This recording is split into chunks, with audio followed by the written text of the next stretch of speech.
are listening to the Chompcast, the official podcast of Swordchomp and Swordchomp.com. Thank you for taking some time out of your busy life to listen to the show. We have the biggest show of the year because it's Game of the Year! Game of the Year! Woo! Woo! A little Ric Flair whoa in there. That's right. If the entire year of podcasts was foreplay, this, my friends, is going to be the money shot. And we're re-recording this. We're not doing this every fucking episode. Make Come up on! any joke. Come any on! joke other Come than that. Like, on! you've had the same joke for every episode. Why are You they... can leave that in. Good grief. Like, all of them. Game of the Year! Game of the Year! Josh is in good spirits, as we can tell. Mm-hmm. It's going to be a lot of fun. We have two big episodes planned. This first one is going to be basically all the categories for the year, and then we're going to argue about it at the end. And then the second one is going to be the actual top 5 games of the year. So there's going to be 2 podcasts in your feed. You don't want to miss them. But let's get to some real quick intros before I announce the categories, just in case this is your first show. We'll do some really brief intros in case you haven't met the crew before. Josh is here, as you already heard him already, chiming in with his normally lovely demeanor. Well, Josh, you already got a head start on my joke. Let's see. Earlier today, you said, "Can I have all?" There we go. So I'm in such a fine mood. It's true. He also has a head. Okay. Great. Curious to see where this one's going. It's not going anywhere. Come on, Okay. you know, fish. Earlier, Josh said, Joshua Fowler is here from Michigan. He said, "Can I have all the Game of the Year choices that will go unused by Fish, who only played 2 games this year?" Now, what I was going to say is you have to make a deal with the devil, which for every game that you take from Fish, you have to actually transfer 1 inch of yourself to him. But you already got ahead of me on my joke, so I don't know now. Is that a deal you're willing to make? Is it that important to you? I don't need them. There you go. The choices or the inches. Either way, like, it's... Sounds like I'm winning here, Josh. Good option. So, Fish, I don't think they give you... I'll take his inches. Well, you'd be a fool to pass it down. I don't think it gives you enough credit, Fish. Fish is here from Texas. Pass it down to who? Johnny Doe. Lowest man on the totem. Speaking of Pass which, it off to his who exactly pass wants it a off to hand-me-down dick? grandchildren. Well, I mean, be a fool to pass down the offer is what I mean. So, yeah. But yeah, no, Fish is here from Texas, and Fish, I don't think gives you enough credit. You finished a good handful of games this year. That's right. Pass up. I guess pass up makes a little more sense. I'm thinking about it. Pass up. I thought that's what you were going for. You can't pass it. I don't know why. I feel like in my head they're both the same thing, but I guess passing up makes more sense. Although I do like that mental imagery of us just trickling down inches from Josh, just down from Josh to Fish to me and then to Shay. Yeah. I hate when I throw down after I drink too much. Like I'm sitting by the toilet and I'm just throwing down. Yeah. It's the worst. Yeah. When you get kicked into the bar, it's just not... That's right. Yeah. It sucks when you get thrown up into the bar. Yes, that. Yeah, but Fish, you are. I you finished a good apologize amount to of games. anyone listening who is not a English first language speaker here, because that entire bit was unnecessary and convoluted. And was brought to you by Honey Nut Cheerios. I think most of what we do is entirely unnecessary if you want to look at it that way. Yeah. But yeah, Fish, you finished a good amount of games this year, so we'll see how it shakes out, right? You finished a good handful. A handful. It's fair to say it might shake in too. It's like Fish always says, more than a handful is just a waste. So, I thanks can for being say here. that, actually. You're such a good friend to remember that. Wow. Yeah. I remember said that. everything. That's like a quote from back in 2000.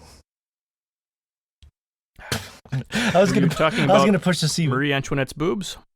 Or Mm-hmm. okay, that's what I assumed. Yeah. Looking in our history textbook, you know, Okay, and yeah, good. me just looking over to Morgan saying, hey, anything bigger than a handful, it's just unnecessary. If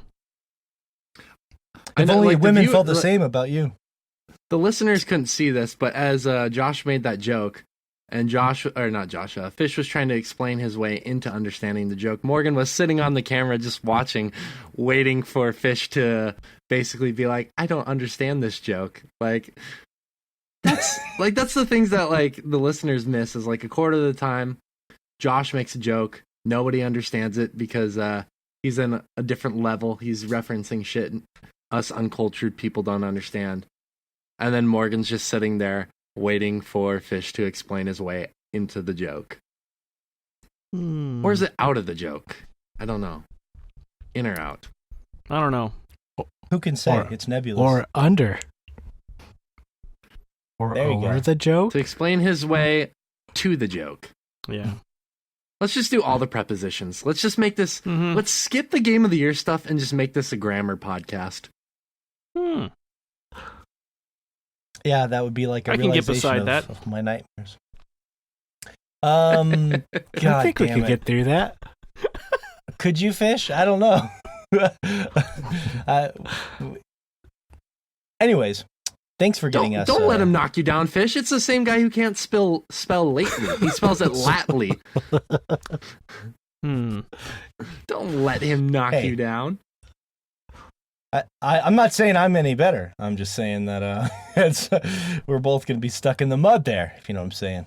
But yeah, no, Fish is here, and it's our third Game of the Year show, and Fish is still here, which in my book is a blessing unto itself. Ain't I that could right, change Fish? that. I could change that right now. I'll quit right now. And it's such a Actually, good follow up to that, but We've been talking about this, Fish. You can't actually quit. It has nothing to do with the legalities of the business. We're firing you. It's kind of been a unanimous decision coming for a while. We're instead going to hire your daughter. We think she has a lot more to offer. Wait, She has better insight. Sorry, man. I'm sorry. I'm not allowing my daughter to be on this vile ass podcast. I don't think I wouldn't either. Yeah, definitely not. And of course, that voice you've heard, the third mysterious voice, is Shay Layton broadcasting from Japan. I like to use the term broadcasting because it sounds cool. Sounds you very doing, professional, doesn't it? It does. Yeah. It does. Yeah. I mean, they don't Yeah, like it's- being called it's- broads anymore, but No, but they do like being. No, I'm not gonna make that joke. Yeah, it makes it sound a lot more professional than it is, but really, it's just all my stuff just set up in my closet to get somewhat decent sound. So, like, I'm sitting on my little futon, recording in my closet, like a professional broadcaster would. Very nice. Yeah, but I'm excited. I'm excited for this week. I'm excited for us to argue. I know it's inevitable. I'm hoping we avoid the pickle we ran into last year. Oh, that was Where quite we- a pickle that Fish threw at us. Yeah. Yeah, it was more like I threw it and Fish ate it with me. You I couldn't like resist pickles. a good pickle. yeah. Couldn't resist a good pickle. Well, if you just No, we couldn't. Yeah. Ha. Do you want to get Almost, that something low was in almost the going to come out there. joke pecking order? Yeah, I know. He's like, you could see him I debating. walked like, into "Do I that. It wanna be was that it was perverse?" like never mind. That Simpsons gif with Grandpa walking into the bar and immediately walking back out of the bar. Yep. I was thinking it was more along the lines of Homer Simpson just fading into the brush Oh yeah. That meme. Yeah. No, it was that I set down my joke for half a second and then picked it right back up and walked out the door. Right out the door. It's equally fair. But yeah, it's gonna be a fun show. I mean, it already started with Josh yelling at me, and it'll probably end with Josh yelling at me. So that's when you know you're in for a lively show. The categories we have for today, for your listening pleasure, are gonna be favorite ecosystem, which is a Swordchomp speciality. Favorite art direction, favorite narrative, favorite character you'd like to have a drink with, which produced some hilarity last year. Favorite haircut? That's right. Favorite music or soundtrack. Favorite boss battle, favorite moment, favorite multiplayer memory, favorite gameplay mechanic, and favorite game feel. The best game feel of the year. And some of these, if they sound a little weird, just hang in there. When we get there, it'll all become clear. But Shay, I wanted to hand it to you first as we get in. I've kind of arranged these categories in a nice flow here. But the first one is a Swordchomp original. I thought I'd send it to the biologist of the crew first as we go round robin, because it's favorite ecosystem. And we started this last year, which Horizon won. But a lot of games now, almost more than a handful every year, really emphasize the ecosystem in the worlds they create. From Horizon to even Zelda last year had just a crazy amount of depth into the creatures and how you could use them in the game. It's something we're seeing more and more and more, and this year is no exception. You know, just thinking about Red Dead off the top of my head, you know, there's the amount of creativity that goes into that is unparalleled. So fun. We're all animal nerds, and we decided to make this a topic. Favorite ecosystem. Yes. Yes, we did. Take it away, Mr. Layton. Yeah, I want to start this category off by giving it its just desserts, or like it's not just desserts, but it's due diligence, I guess would be the better. It's just desserts. Just desserts. English is You're hard. gonna get what's coming to you. So that's right, God damn it. But no, I do want to say that this year and in recent years, like Morgan is saying, we've seen a lot more go into the biology of games, and I think it's awesome because that gives people a lot more information about the world around them, the natural world around them. It gives more knowledge out to the world, even if a lot of it is fake. I mean, you look at something like Monster Hunter World that has a great ecological system. A lot of those monsters, well, all the monsters really, are completely fictitious, but there's a lot that goes into it. And like some of that stuff is somewhat real. I mean, like the naming systems of some of those monsters and everything. It's interesting. So I'm just glad that games are paying more attention to that.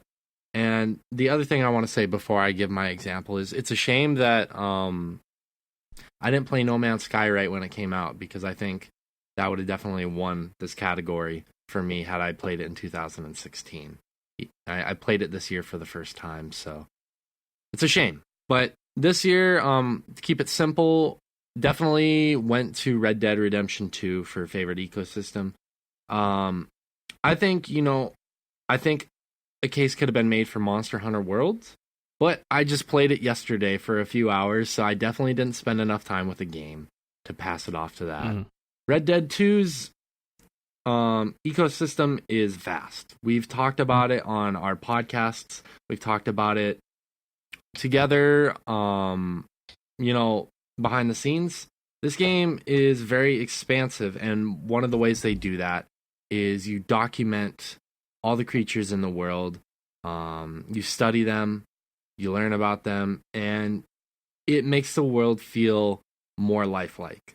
If they didn't have this ecological system in this game, I'm willing to bet this game wouldn't feel nearly as good as it does. A big part of why this game works so well in so many different aspects, sound design, visuals, content, is because of the ecosystem. And it's even better that it's realistic. That's a part of what makes the game so realistic, is there are all these different creatures in these different environments, and they are paralleling exactly what appears in real life. So for me, it going to school to college in that area, nonetheless, was really cool to see a lot of these animals I grew up with. and I could interact with. Being in Japan, I don't get to see a lot of these animals at this time, and so it's a really cool interaction for me to play that in game. So, Red Dead 2 for favorite ecosystem for me. Gotcha. Okay. Josh? Sorry, I was just thinking about all the wild cosplayers roaming the woods near where Shay is now. Oh, okay. Yeah. That's quite an ecosystem. Yeah. It's kind of very Baby different Nikita. different sort of setting than he's used to. Yeah, it's interesting. I get to see a lot of Neanderthals out in the wild now.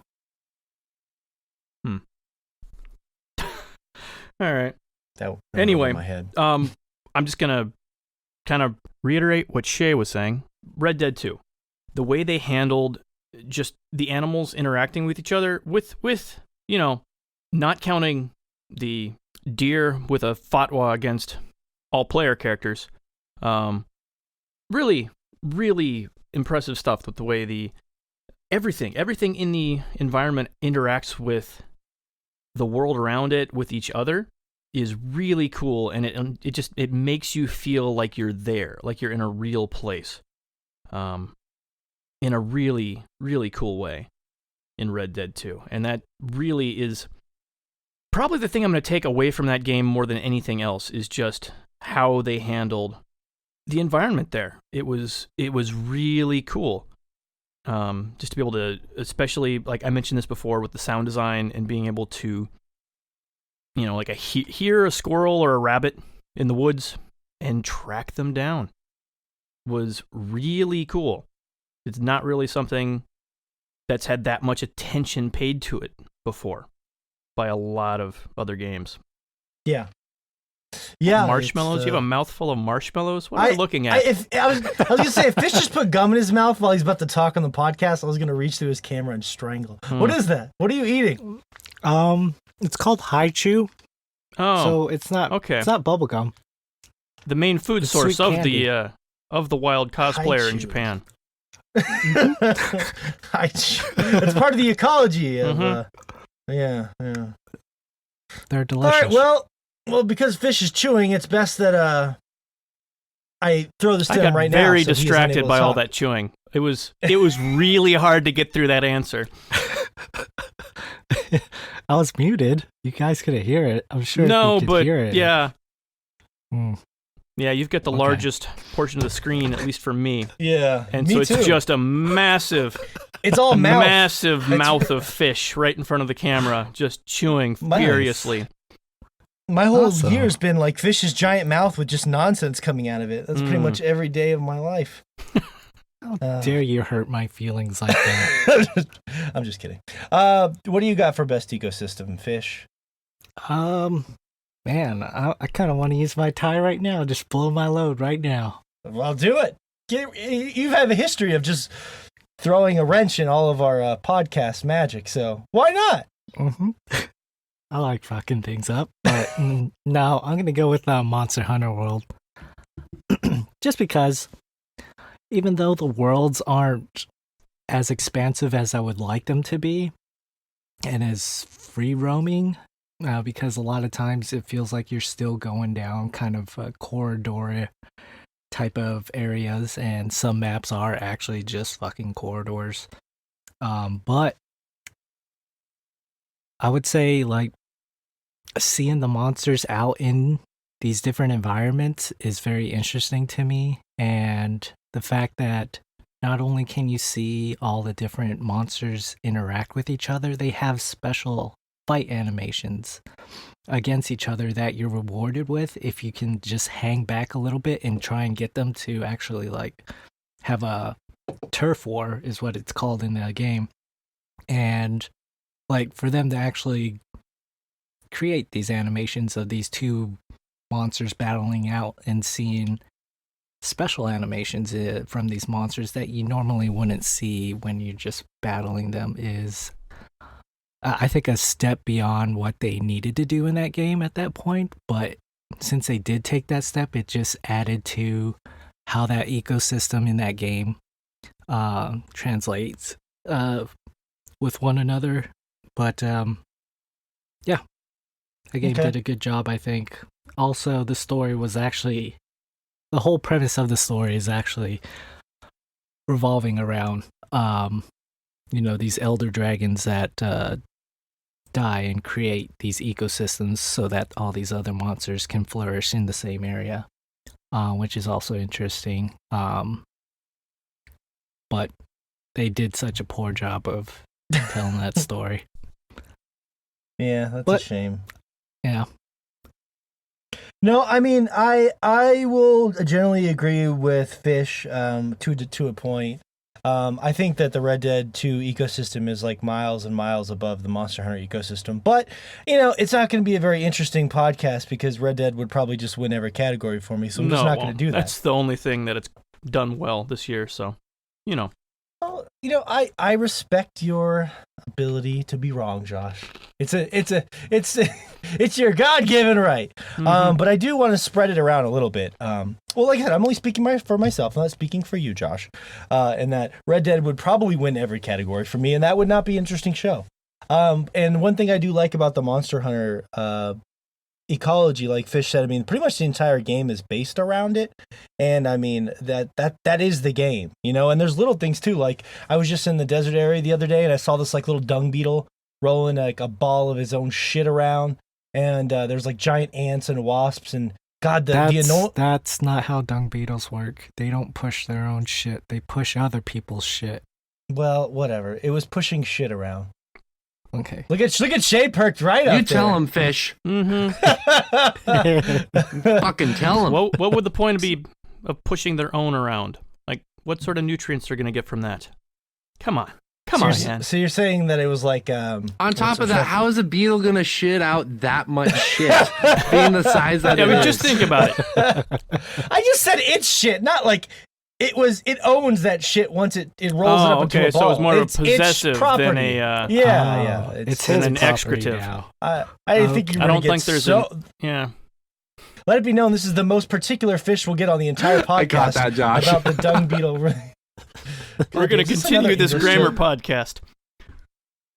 Oh, it's not stopping. Much like the rolling up the hill of the shit. You guys do the grammar podcast, and we'll just do the dick joke podcast. And then everyone will be unhappy. But just there's a lot of little touches to it. Like that annoying girl in the game yells ecosystem at you like 100 times. Oh my goodness, ecosystem. Oh, this ecosystem. I was like, I'd almost feel bad if I didn't give her the goddamn award. Because ecosystem. Fucking squealer she is. Hey, partner, check out this ecosystem. Oh, God. Even like the end of the game when you get to like the graveyard area, it has like its own ecosystem. So it's like I said, the way Red Dead handles it is obviously a million times better. And just is that the ending of the game? Is that the ending of the game where like you're going to fight the final boss and then you defeat the boss and then that chick pops up? She's like, the ecosystem. Roll credits. If it doesn't end that way, I'm never playing that game again. They should have called it Monster. It's funny that it's called Monster Hunter because I said this before and I gave Fish a lot of shit for it. We're back to the shit thing, and I was only half joking when I said that the hunting in Monster Hunter is worse than the hunting in Red Dead. But now that I've played like 40 hours of Monster Hunter, it really is worse. I mean, you just walk up to a green track on the ground and you click it and it shows you where the monster is. But I still love the game. I still love it deeply, and I think the ecosystem is unique to that entire game is based around it. But later on Red Dead will probably, I'm assuming, win just because Josh didn't play a lot of Monster Hunter, and like Shay said, he loved it but only played like a day of it. So unfortunately I never got back around to it like I was planning to whenever it first came out for consoles at the beginning of the year. So I'm gonna spread the love around, and I will say best ecosystem, Monster Hunter World. Off of that dung beetle. And those weird little mud creatures. There's even like little, and the way they fight pushing each other, like some you mentioned, rando's is dung around. Integral. Yeah, rando dung. Mm-hmm. Who wouldn't want to? So we'll talk more about that later, but those are our choices for favorite ecosystem. A Swordchomp original. Now, to create those beautiful, vast ecosystems and worlds, you need a powerful art direction. And that brings us to favorite art direction. So let's go round robin here. I'm going to switch the order around just to keep everyone on on their toes. Josh, what is your favorite art direction of the year? This was kind of tough. There were a bunch of them that I liked. Just kind of briefly hit on them. Like Sea of Thieves is really cool. Has a kind of unique art style. Donut County I really liked. Celeste was interesting because it was pixel art, but didn't only do pixel art. Like it kind of switched back and forth between that and painted and stuff in order to kind of have something that fit whenever they were doing, like different parts of the game. Which was, neat for something different. And Gris was beautiful. It's kind of a watercolor game that just came out. Beautiful game. But I had to go with one that really just impacted the story, and not the story so much as just the way the game played in general, which was Return of the Obra Dinn, with a essentially 90s hypercard type aesthetic that made it just vague enough that a lot of the detective work you were doing in that game wouldn't have just completely jumped right out at you. Like it allowed it to be clear enough to be able to get what you were looking at, but not like completely spelled out for you in a lot of ways that it probably would be with like a really modern art style or something. That, and it's just gorgeous. So I went with that just because it was integral to the game instead of just being an art style for its own sake, like a lot of the other games that I still thought were gorgeous this year. Yeah. I think the art style in Obra Dinn is definitely the most distinctive. It's not my selection, but it's the most distinctive art style of the year for me, for sure. There's just nothing quite like it. So, what about you, Fish? Art direction. Where are you going with this one? I had to go with Sea of Thieves. Oh, interesting. Okay. Yeah. Some runner-ups to it, of course, was, I'll just name off one. The other one that really stuck out to me that made it kind of hard was Moss as well. Yeah. But ultimately, like, I understand, like, the art direction in Moss was more of, like, not necessarily a gimmick. It's just the nature of VR and them utilizing that technology in a unique way to actually create a very... I mean, it's very simple, but like they went for like this very like miniature type of village type of feel to it, making you feel like a giant, but you feel like you're also like right there in the action, and it was very unique to me. But I had to go with Moss was also on my short list for kind of because of what you're saying there. The scale was dead on. Like, it made you feel like you were there in the game instead of just kind of... Yes.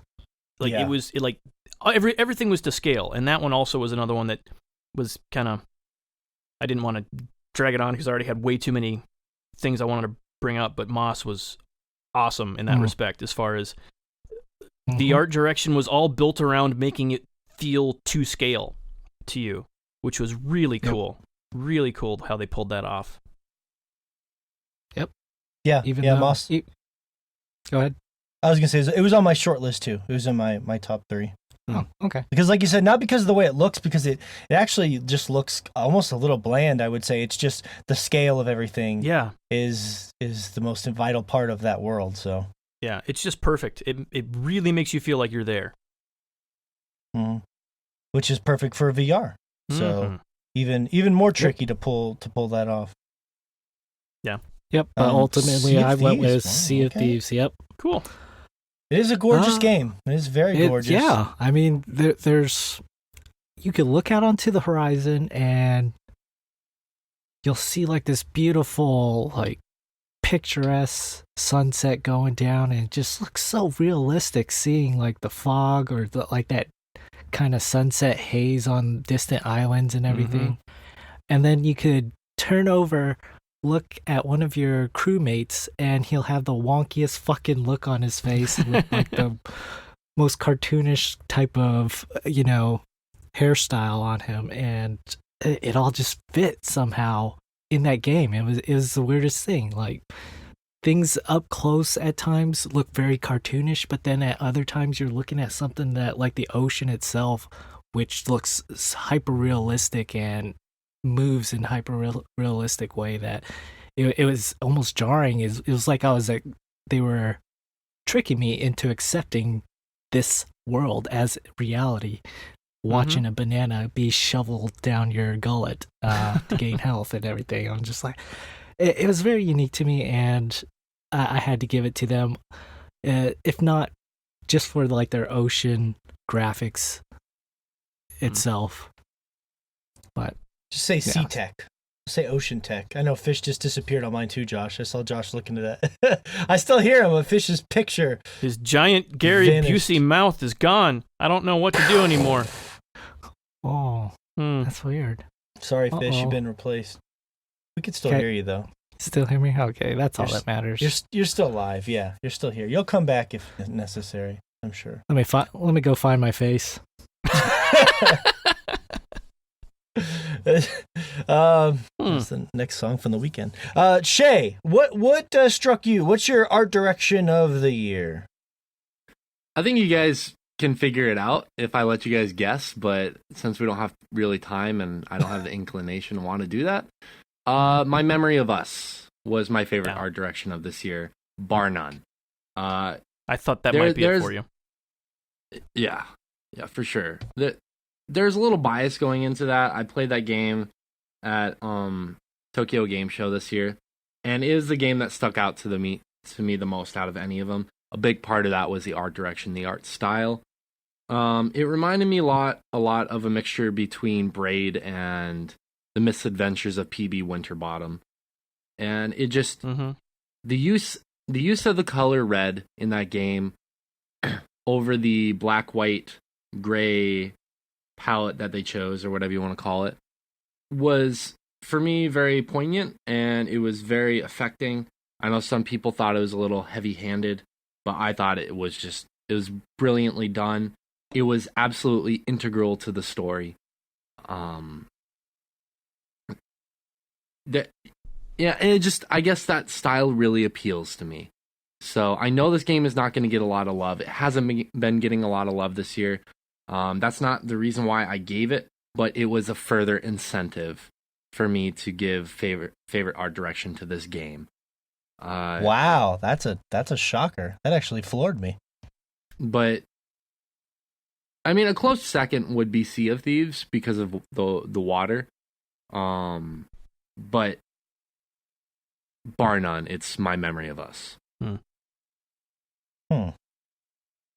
Interesting. Okay, that's cool. My Memory of Us. I think I'm actually, I don't have a lot of conviction on this, but I'm gonna go with Sea of Thieves, mostly because of the sea tech in that game. I try to spread it around a little bit. Like I said, I was actually sending Fish this article last night. It's by Arthur Geese. It's on Polygon if anyone wants to check it out. It's how Red Dead Redemption 2 was inspired by a bunch of classic painters. And it's explains a lot of how that game looks realistic, but almost has a little bit of I'm not going to say like a cartoonish look, but the vistas for example, like are, yeah, they really do. They kind of give you that Western painting sort of vibe. Yeah, there was like a bunch of painters like J.M.W. Turner, who was an English romantic painter, was one of them. He did the Shipwreck of the Minotaur. Like, there's just a lot more that went into that particular, like you said, the vistas and the look of that game than I expect. It's a fantastic article if you read it. But like I said, in the service of spreading this around, I think the sea tech alone in Sea of Thieves, like that is an artistic achievement. The way they made that ocean look, the skies look gorgeous, the sunsets, the characters look just kind of goofy and cartoony, like a Rare game or Nintendo game. But the world itself is like staggeringly gorgeous in its own way, but I think just the ocean itself, it is the Sea of Thieves, is just an artistic achievement that I wanted to give recognition to. So yeah, the sea is almost its own character in that game. As gorgeous as it is, as much as it Like you just feel it whenever you're sailing in that game. It's Yeah, absolutely. All this talk of it is making me want to just stop the podcast and go play it right now, to be just go honest play with you. more. I know it is Yeah. good. Mhm. That's so adorable. But yeah, it's we're the only 4 people in the world that seem to care about Sea of Thieves anymore. Although I've noticed that a lot of the likes we get on our Sea of Thieves videos seem to be from the 10 to 14-year-old demographic, checking the statistics. So apparently that game is hot with the kids. Yeah, I know. We get a lot of views and a lot of likes on our Sea of Thieves video, but I couldn't figure it out because it generally gets a lot of negative buzz from people I talk to or polls and stuff like that. So I was just looking at some of the stats, and it's basically all children, which is a little alarming. So I thought that was a funny and hardened sailors checking in from homeroom. Check out my new tattoo, guys. Their mom only gives them $9 a month, so they have Game Pass, and Sea of Thieves is pretty inoffensive, I guess. It's for all the kids who aren't allowed to play Call of Duty and Fortnite. Maybe. Anyways, mostly the Sea Tech I think is an artistic achievement, and I want to spread it around, like I said earlier.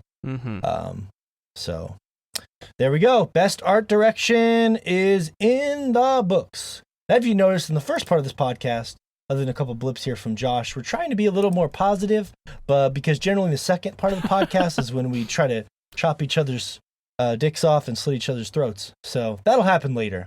So Unrelated. Unrelated. That's not. Yeah. I mean, it is, but unrelated this time. Yeah, nothing to do with Game of the Year. It's just what we do in the second half of the podcast. We chop each other's dicks off and slit each other's throats. I'm actually a little unnerved because I just realized that I've accidentally agreed with Fish on the first 2 choices of the show. So I feel like I need to wash my mouth out with soap or something. You would say that. Scrub my brain with a... How about you just rejoice? Get you some of that Dawn vape juice. Cleans your vape and your teeth while you're at it. Good man. And your lungs. I need to scrub my brain with a Brillo pad. All right, so the next one, I mean, despite what Josh might say, I'll kick this one off. I feel like this is like the no-brainer of the year, but whatever. We're not going to fight yet. Our favorite narrative for me is definitely Red Dead Redemption 2. It's been kind of a slow year for narratives for me. I mean, the only other 2 I could really even think of were like Spider-Man and like God of War, and I actually really liked the Obra Dinn. I just never got to finish it too. But just what Rockstar's doing there in terms of not just the main storyline, which is really incredible, especially in the final few chapters, but with the strangers in that world, everything is part of the narrative. Like you can find like a guy who's dead off a cliff, and you find out that he just got married and he's dead, and his wife had no idea. She was wondering where he went. There's all sort of like weird little like clues. It's like environmental storytelling as well. Environmental storytelling is actually really important to me when it comes to video games, because I love a good story, but video games have a chance to tell stories with just showing you things. I don't need everything spelled out for me. And this is one of the few games, maybe from Rockstar ever, where they don't spell everything out. There's a lot of mystery to that world. So even though I really love the main story and obviously Arthur Morgan and Dutch and all those characters, the world itself has so much good environmental storytelling in it that I just loved. It's amazing what they can do when they're not hamstrung by trying to shove it all into talk radio.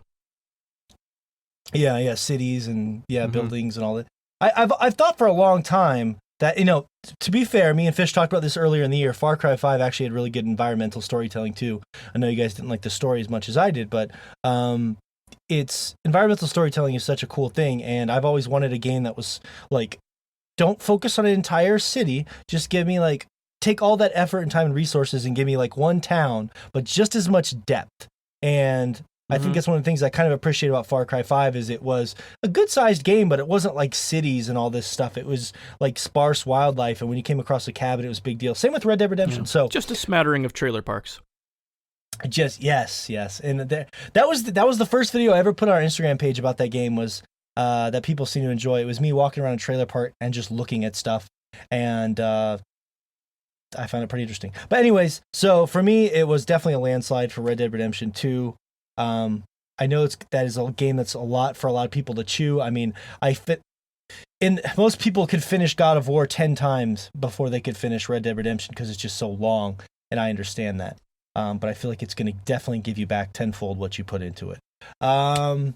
Shay, what about you? Favorite narrative of the year? I went with Crosscode as my favorite narrative of this year. Even though I didn't get to... Sorry. That was a real cough. Oh, okay. I was like, what the fuck? It's not his usual asshole cough. He legitimately just had to cough this time. That's fair.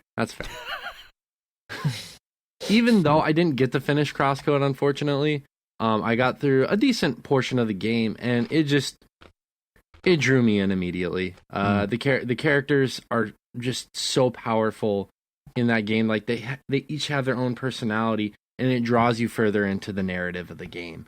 Like you want to know what's going on in the world, and you want to know why. And it's not the most original story in the world. It's very similar to Sword Art Online, but it's the way the characters draw you into that story is what makes the narrative work so well. And it's how the characters interact with each other to progress the story as well. And it even like you're talking about a lot of like environmental storytelling and whatnot. I think that is really true about Crosscode as well. Each area feels vastly different, and it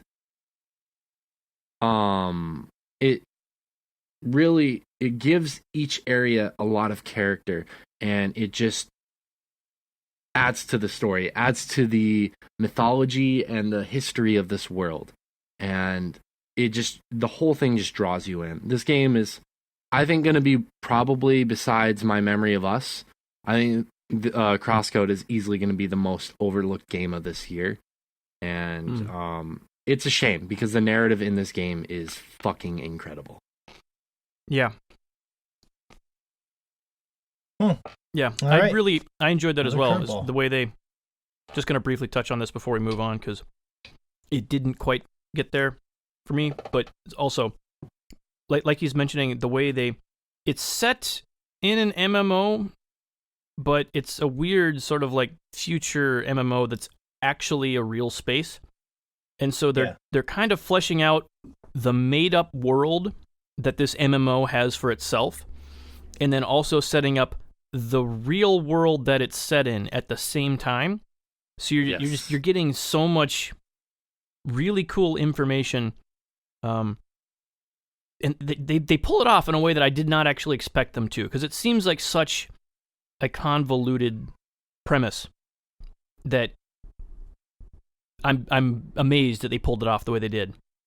Yeah, it's like they did it in the way that Assassin's Creed has always tried to, yet consistently fail at. To be honest with you, is the best comparison I can possibly think of. Yeah, the whole like they try game to build inside this, of a game this sort of a thing. They try to build this real world inside of this like simulation type of scenario, and I don't know about other game players, but I feel like a good 90+% of the people probably don't give a shit about what's going on in the real world in Assassin's Creed. Whereas in this one, in Crosscode, like both storylines have equal impact. Like you still care a little bit more about what's going on in the simulation, but you care a hell of a lot more about what's going on in the real world as compared to something like the Assassin's Creed real world. They managed to do that really well. What was your choice, though, Josh? I know you're elaborating on Crosscode for Shay, but it probably would have been Crosscode had I not gotten around to playing The Missing late in the year. It's my top three there were Crosscode, My Memory of Us, which is also really good, but yeah, The Missing I thought was just so good. And I had just it came out at a time where we were just playing way too much, and so I really didn't get a chance to get around to it until kind of this last little bit of quick catch up with everything that we missed in December, sort of a little bit of time I had, and finally went back and played that. And the story in that game is it's really cool. It's doing a lot of sweary sort of things with the whole stuff is mysterious and people talk backwards type, like, why is this happening type, setups that you get. But the game as a whole is a whole lot more metaphorical than some of his other stuff. So a lot of that crazy dream logic type stuff actually plays directly into the narrative in ways that just kind of felt, oh, this is weird in some of his other games. And it's one of the best stories I've seen in a long time. The way they're able to get the different characters to feel, it's good. It is good, and I've really not heard anybody talking about it. Just 'cause I think it just got missed. It just got missed. Yeah. Well, I looked at some of the reviews, and they weren't bad, but they weren't like really high either. Which, for a smaller game like that, if it doesn't get like really high reviews, it can tend to get kind of swallowed. Yeah. Which is weird because even a lot of people I know that love sweary, like, we're not talking about it. I've seen it on a few Game of the Year lists, actually, doing research for the show. So it is getting a little love. It's not getting a lot, but it is getting some love out there. That's good. I think it's probably gonna. I think it could end up being kind of a cult classic, kind of the way a lot of his games end up being. It's just people don't hear about it until way later, and then check it out. And it's so unique that it gives you something to love in a way that a lot of games just kind of feel sterile. I'm excited to play it. I just didn't want to cram it before the podcast because I was worried that if I liked it, I really just didn't have any more room in my heart for any more games. So you're a brave man for cramming that at the last second. But it does look interesting. I watched the trailer with my wife, and she was like, "This looks fucking weird." I'm like, "Yeah, it does. That's kind of his thing. He's a weird guy." Let me tell you about Deadly Premonition. Fish, what do you have for narrative of the year? Oh, this was a tough one for me because there was no games that I liked as far as narratives go. Because you didn't play any games. Why? I did. Hence the pre-podcast joke. This. Yeah. Got a handful. Did you play anything with a story besides God of War? Yeah, that was the only one, really. And that was an amazing first act. Yeah, it really was. The first 2 hours of God of War were exceptional. No, the whole game is a first act. Oh, here we go. Yeah. He's on that trail. Just when I thought Josh and me were about to agree on something, he threw a curveball at me. Anyways, sorry, Fish. We didn't mean to interrupt you. Even if you didn't play a lot of games, we still love you and your opinion. So tell me what it is. Okay. Since you love my opinion, I'll tell you. Into the Breach. That's my favorite narrative. What? Wild. Yes. Okay, go ahead. Elaborate. I really fucking love the narrative in it. It's mostly just world building type of stuff in the background of that game. And there's really no story being told. Like, the only dialogue you're really getting in that game is from these different corporations. I know what Josh is going to say. Who's your favorite?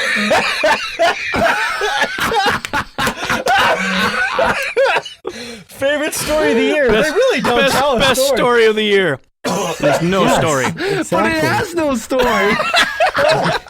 Don't need a story. Oh, God. Oh, fuck. It doesn't, though. That game didn't need one. Like, what they were able to get across. No, thank God it didn't have setting one. Yeah. is amazing. Yeah. It's setting, yes. Indeed. And you know what? It is called best narrative. To be fair, it is called favorite narrative, not favorite story. So, in Fish's defense, technically, it could slide in there. Never mind. I'm not going to. See? Backing out of another joke here. Slide it in there. Come on. We knew where that joke was going.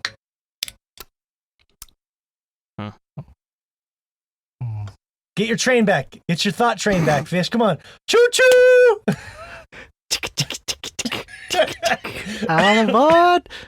Get on the Fish's thought train here. We derailed you with our assholeness. Mhm. No, I'm coming to your defense, No. Fish. Narrative can mean many things to many people. Thank you. Appreciate it. To all those wrong So- people. Mm-hmm. Wait. This is the nice part of the show, Josh. I know. This is the nice part. I'm tired of games with stories, to be Oh, honest. here we go. Fish, say it. I want to get a sound clip of this. Go ahead. No, put your phone away. I Stop don't need my- recording, I everybody. don't need my phone. It's a podcast. It's being recorded. Oh, fuck. God damn it. Just edit that out, please. Anyways. Tired of There games with really stories. wasn't any stories that gave me, that great of a feel, or I just felt passionate about bringing to the table, other than Into the Breach, because frankly, I made my own story in that game. Woo! And that was and that was to be the best pilot ever. God, I I- love you. I went through that game just thinking to myself, God, what a great game to let me just, use my own imagination and not have to tell me what to fucking think in a game. And, I appreciate Subset for creating a game like that. So Yeah. props to Subset for making the best narrative in 2018.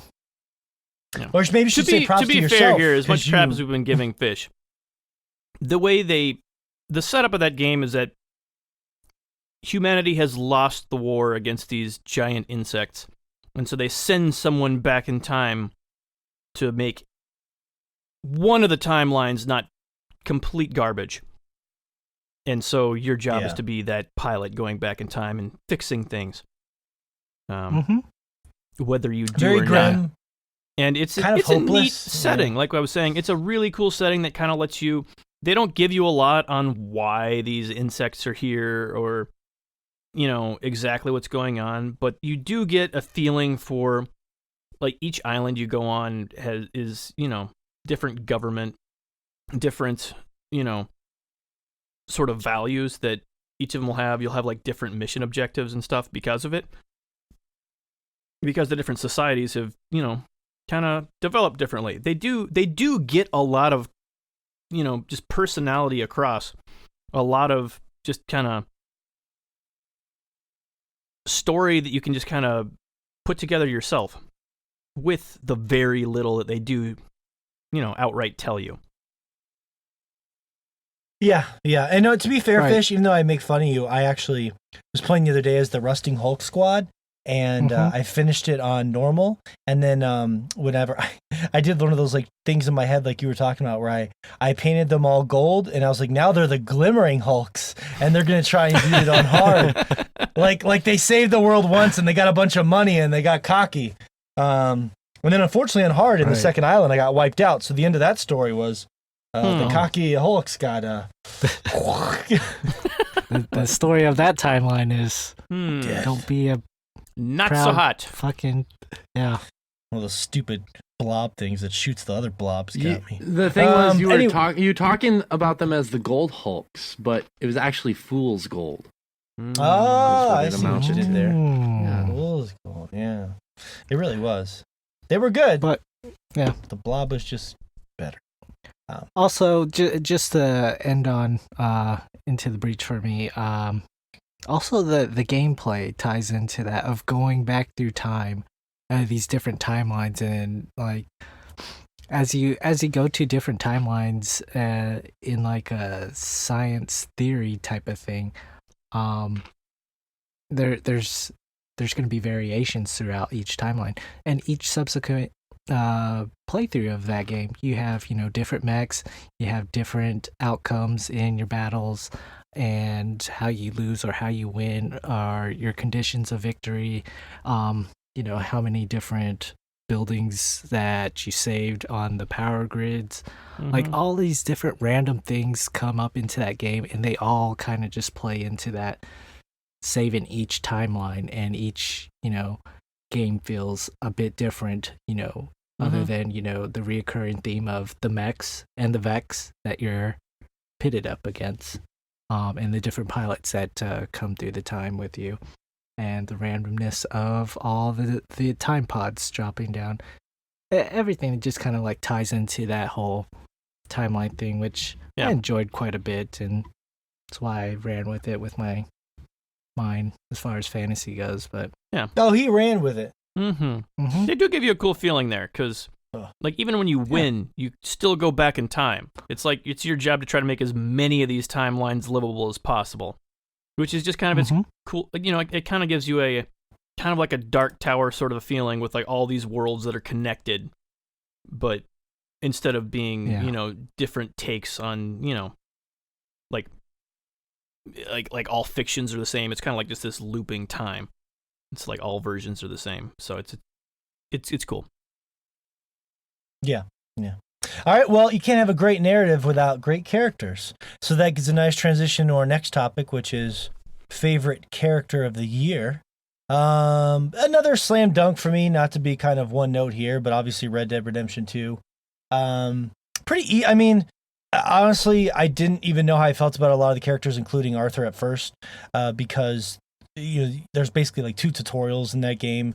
The first and the second chapter, there's just it's a lot, and you don't really. It's hard to sort of absorb an entire character arc in that time. But by the time I was done with that game, I could easily say that Arthur Morgan is probably the most fleshed out and likable character I've maybe ever seen in a video game.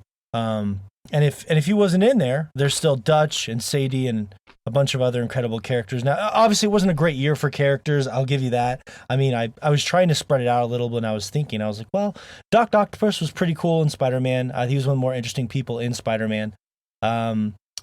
But, you know, there wasn't too many things that I felt that were too captivating this year, at least for me. But even objectively, like, I just was floored at how they were to make a character arc over the span of a 100+ hour game, from a character you don't know anything about to that seems a little unlikable or has a bad streak to then he becomes likable. It is a full redemption story, but the bond you feel with your character is deeper than that because of the journey you live through him. Even the little things, the role playing, the camping, the hunting, the getting a haircut when you're feeling kind of down. You know, it's one of the most incredible things I've ever experienced in a video game ever. Like I had tears in my eyes during something horrible that happened at the end of the game, and that's never happened to me before playing a game. So it was pretty easy for me to go with Arthur Morgan on this one. What about you, Josh? I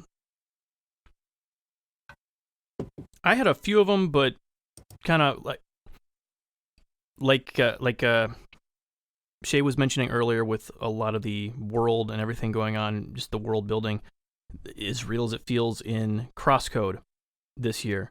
The main character in that game is kind of a subversion of the whole silent protagonist trope that's been around forever. Whereas, like in most of them, it's just kind of assumed that you're saying something, or that, who knows? Like, there's not any real justification for why your character doesn't talk in most games like that. But in Crosscode, the main character, Leah, is mute. She's unable to talk, and everyone around, you know, interacts with her that way. And it really changes the dynamic of how you get to know all these different characters, how they react, given that you can't talk. And it's really cool. It's really cool. Just from the character herself, being able to show as much personality as she does without talking is amazing. And then just seeing the way the world reacts to that is also really, really cool. It's awesome. That's all it took for them to give a reason for a silent protagonist. It was like a really simple, believable way, and like you're saying, it worked really well for the world. So, yeah, and it definitely is one of the ones I just instantly think of whenever I'm thinking of favorite character for the year. Interesting. So their play on the silent protagonist was they're kind of giving a reason for them to be silent. Interesting. Yeah, cross again. It's tough because Cross Crow is one of those games that even myself and maybe a lot of our listeners might not be able to sort of connect because they don't really, maybe they didn't play it, but maybe it'll pique their curiosity. What about you, Fish? What do you have for favorite character of the year? This was a tough one because, like narrative, there were no characters. God, what a sad world you live in. Fish's just favorite kidding. character of the year, the Jagra. No, that was Devil Joe. The annoying girl yelling, Looks like a pickle. "Ecosystem." Ecosystem. Hey, partner. Hey, partner, you meowster. All right. Thanks Lay it on for me. derailing. Let me get back on my choo-choo train here. Actually, I didn't even go anywhere. I didn't even leave the station. And you guys already started shitting all over me. No, you started it on yourself. You know what I mean? I shitted But- on myself. And then you Yeah. guys just started shitting on me. Sounds like you're Awesome. stalling, trying to Awesome. figure out what you're gonna pick for this category. Is more what it sounds like. You noticed that. I Mm, did. mm. Give me some hints here, guys. I mean, this is I'm just already kidding. just okay. I know. I'm just kidding. It's Kratos. Well, course I it is. definitely see that this year. Absolutely. Well, the thing is like Kratos has always been that asshole who's just been so angry the whole entire time. And then for us to get treated with Dad Kratos was kind of nice for us older, gamers out there who are parents now and Mhm. can kind of understand the dad part, but in a mythological and godly way, so I found it very interesting to see, Kratos' character interacting with his son and kind of hiding back these truths from him because he, like any other father, you don't want to tell your child everything about the world. You got to wait until they're ready for it. And I just found that kind of interesting to see that play out as far as for Kratos to kind of struggle with his own past, dealing with his child as well, afraid to tell him what he is and who he is and, where his origins come from and everything. And where he stands in the world, which, it's, like I said, is very interesting type of thing to see play out in a game for parents. So Yeah. I definitely enjoyed It's interesting. Kratos as a character. It's interesting. If it I can see that as being one of the better characters of the year, especially if you're kind of, I don't know how else to word it, kind of like hedging your bets that the next iteration we're going to see even more character development, or not the next iteration, the sequel, we're going to see more character development of Kratos. Mm-hmm. So I could see that choice being made because you're expecting a lot more character development to come in the future for him. And I think you compare it to past games to now, he's definitely become Any character development is infinitely Right. more than he's had before. Right, exactly. He's not a two-dimensional character anymore. Mhm. He's This there's doesn't more add up, about- though. Fish is afraid of beards. This doesn't add up. Interesting. But I like That's dads. amazing, though. So you equate your you like entire that? personality to your beard, Morgan. Is that what we're hearing? Sure. All I'm of just it saying that, like, wound up in I'm that surprised beard. that it didn't. He I'm has surprised it no didn't, other like, kind of defining such a scare- characteristics. I'm just saying, I'm Such a surprised it tiny didn't. Beard haver. Yeah, you're one to talk. I feel like it's just surprising because I think it would have been like a turnoff for him. Like it would have been hard for him to, for like you're on a date with somebody and they got a big fucking mole on their forehead or something. It's distract. But yeah, surprised. Yeah, that's what it is. I'm not racist. What? Beardist, you mean? Anyways, So I'm curious now. Alright. Which race is it that all have moles on their foreheads? He is half god. He is half god. Come on. You can't see it. Hmm. because I can't either. I'm going to move away from fish as quickly as possible on that one. No, I'm just kidding. Shay, what would be your selection for favorite character of the year?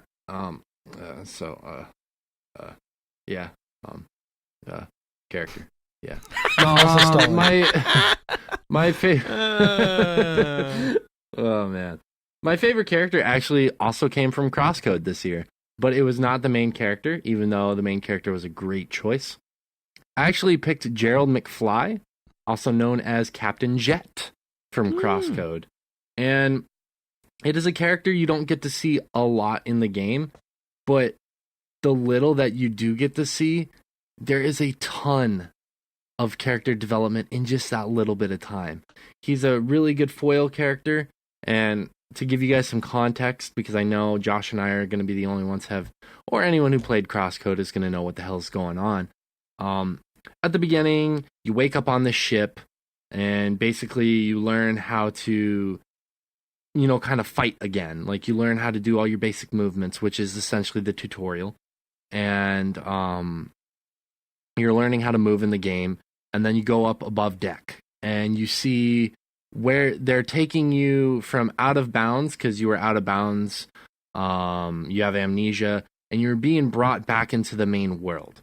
And basically this captain of the ship, he's just kind of this like surly, gruff man, but he also has a heart of gold as well. And it just shines through the little interaction that you see. What ends up happening is the main character gets attacked for unknown reasons, and this captain's like, basically, I don't know this girl, but there's no way that you're gonna fuck with this ship or you're gonna fuck with this girl.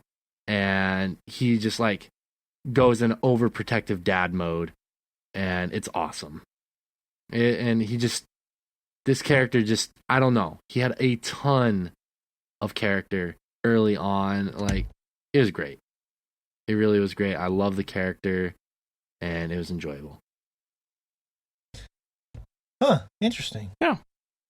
There are a bunch of characters. I could see basically anybody in Crosscode being somebody's favorite character with just as much depth as they're all given. It's really, really rich that way. Okay. All right. Favorite characters in the books. And we're moving on, I guess. Let's see. Favorite character we link with at a bar. Fish, you had a notorious selection last year. So I guess I should throw it to you. Now, the idea is a Swordchomp original, but the idea is that it's just someone that you'd maybe like to sit down and have a drink with, maybe pick their brain. However you'd like to interpret this question, you can sit down at a bar with one video game character from the entire year. Who's it going to be? Fish. Is it just Kratos again? Wow. Oh, that's tough. You know me, I'm not racist against the beard, so. Oh my god. I just. Hey! He's double downing. He's stained with his original comment. Give him some respect. Yeah. He's not shying away. You know what? I really don't want to. Like the previous two. This is really. You're just putting a downer. Just say it's Kratos and you want to take him to the bathroom and snort cocaine off his 12-pack. How about that? Perfect. Let's go with that. You wanna drop your Greek trousers and get a boner so I can do a line off of it? Well, his 12-pack is already cut into a bunch of perfect lines, squares and sections. So the cocaine. Even his dick has a 6-pack. His dick has and a beard. It's weird. It's pubic hair. It's weird. His dick looks just like him. It's white with like a red stripe. And it just as soon as it gets erect, it goes, boy! Why did it say it like that? Because it's small. It's a mini version. Of course, all mini versions have a higher pitched voice. Boy! Oh, boy! All right, we're going to skip Fish. He forfeits his selection here. Because I can tell he's just floundering in the sea. What? Actually, it was actually Abe Ishima from Into the Breach. What the fuck? That's not. I can't do this anymore. Oh. Abe, huh? Mm-hmm. Yeah. He's not the kinda Japanese or stoic- anything. I'm pretty sure he is, actually. He comes off as Japanese, but... Are there aren't really characters in that game? Don't understand. I know. Is this one of your imaginary characters that you role-played as?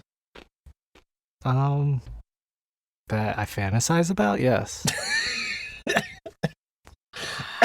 Ah. Josh, let's... What are we talking about?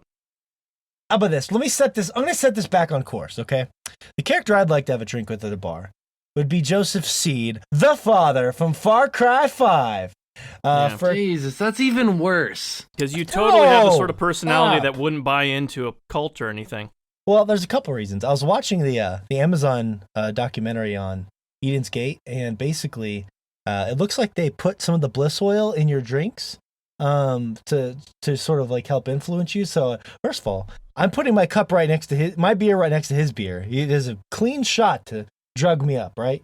That's the first thing. Get my hands on some bliss oil. And secondly, I would just want to see like what was so charismatic about him that he was able to, convert all these people. You know what I mean? Because like cult leaders, whether you like the character or not, I'm not here to argue taste with you, obviously. But cult leaders throughout history have always been very like interesting to me because it's like, why would people follow these people and do such crazy fucking things?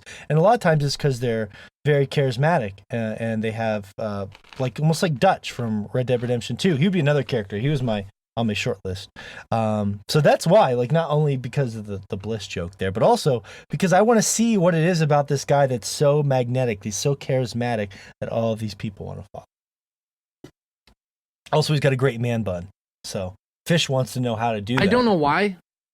It always reminds me like that logic reasoning reminds me of like people who are like, I would like to live through a zombie apocalypse. Because, like, it's implied that they assume that they could survive the zombie apocalypse when, in all actuality, they would probably be one of the first zombies. And this is what this reasoning is reminding me of, is like, Right. you're saying basically, oh, I would just like to see what makes him so charismatic, in parentheses, because there's no way he'd convert me into joining the cult. Yeah. When in all actuality, If Morgan would probably be the first one to join the cult. Yeah, because if I had to in put all money on actuality- this, Morgan definitely would be the first one of us to join a cult. Right. Well, If we had to put money on it. if he's got faith seed in that cult, It seems like the safest bet. Unless it's a sex cult. if he then we definitely know who's joining that. yeah, he would probably drop a couple of drops of bliss oil in my beer, and yeah, I would probably be under the influence. What can I say?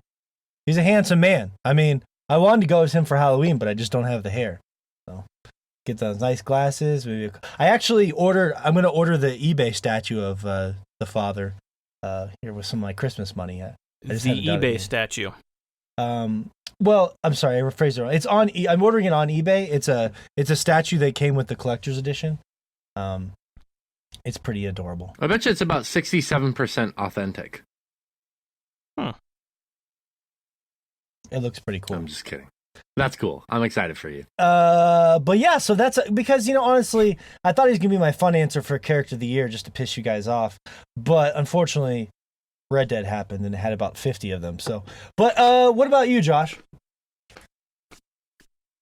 This one was sorry. Just grabbed a bite of something right before you asked me. Sorry. Should I throw it to someone else? No, I'm good now. Okay. Yes. Yeah. Mine actually was from God of War, but I am going to have myself a nice drink, we'll probably have a whole barrel with Brock from God of War. Who's Brock? Is he one of the forging elf people or whatever? Like the little midget? Forging elves. Yes, that's Brock, the forging elf. God, Okay, good. damn it, Morgan. The elf of forging. Brock. Mm-hmm. Good. Yep. Brock the rock hard. Oh no, he has an Onyx. He's in Pokemon. I know Brock.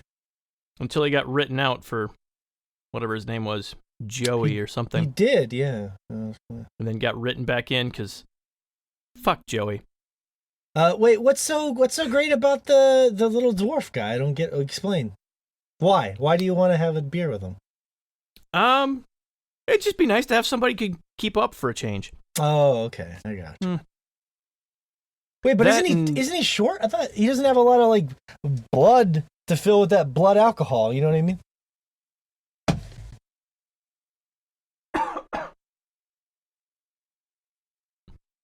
He doesn't have a lot of blood to fill with alcohol. It makes logical sense. Okay. I don't really remember how big he was, but I thought he was short. Is he not that short? I'm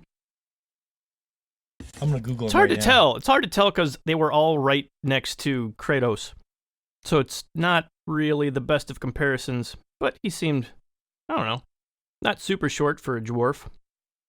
Like Let's see, 4 foot Brock. something. They weren't like the tiny dwarves that you see in some of the fantasies. It's like, like 3 foot.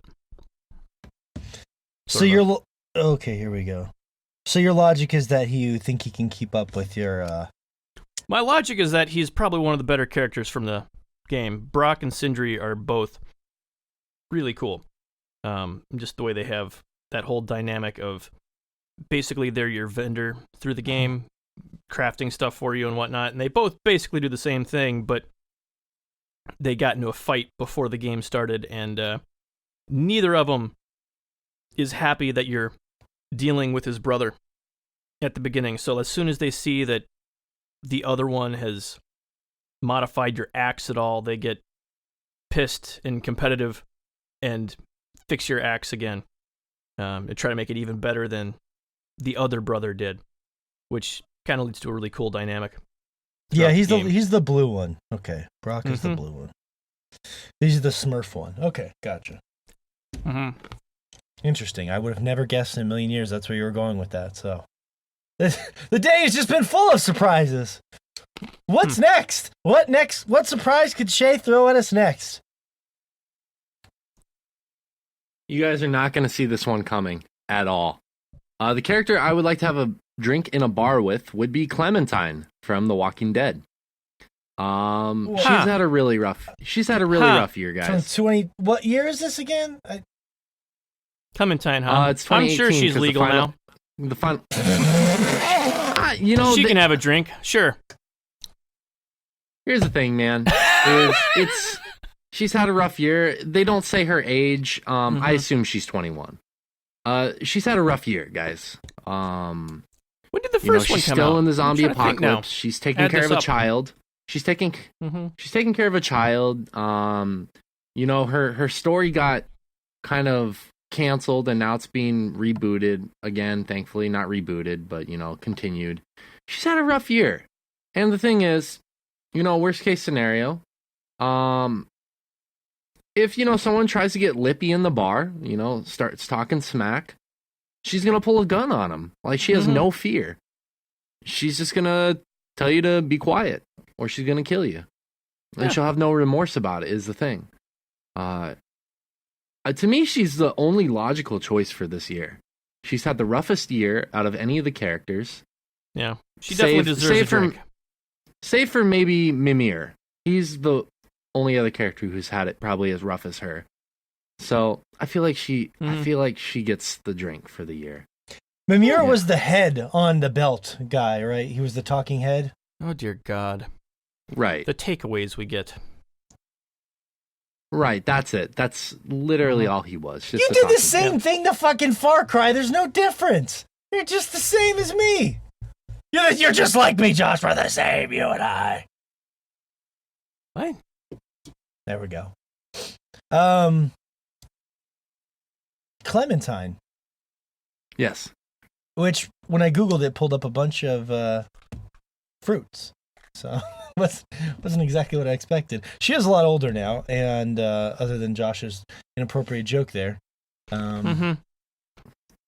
I don't think it was inappropriate. I think he was talking about her. I think he was talking about her age. Drinking age. The drinking age. It was a Yeah, drinking of age. course. It's just that, of course, Yes. Morgan is immediately thinking of, insertable age. Can I bang it? No, that's fish. That's not.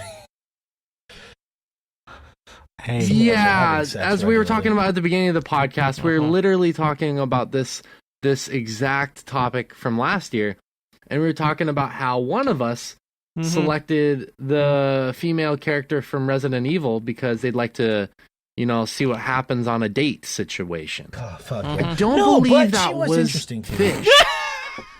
I Well, don't believe that was Fish. to be fair, this year I did not.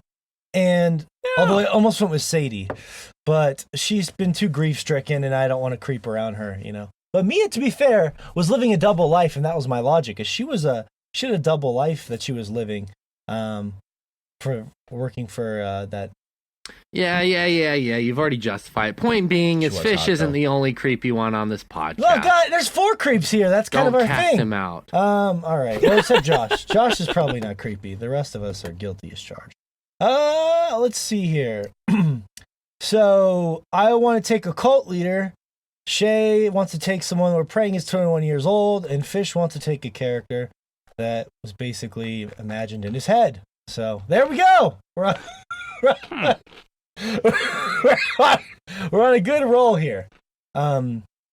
It's weird. Do you think I haven't seen a lot of people talking about? It's weird because The Walking Dead had that whole that whole with Telltale shutting down, but it's just weird. I just haven't heard people talking about The Walking Dead, and it's strange because I'm not saying it's not good. It's weird because I remember a couple years ago, that's all people were talking about was The Walking Dead, and I just don't hear about it.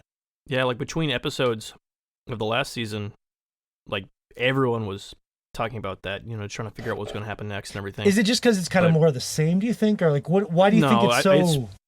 It's because it got overshadowed by the studio closing. Like, I don't think there's any way to talk about it without immediately coming back to that, I think. Yeah, that's probably true. Yeah.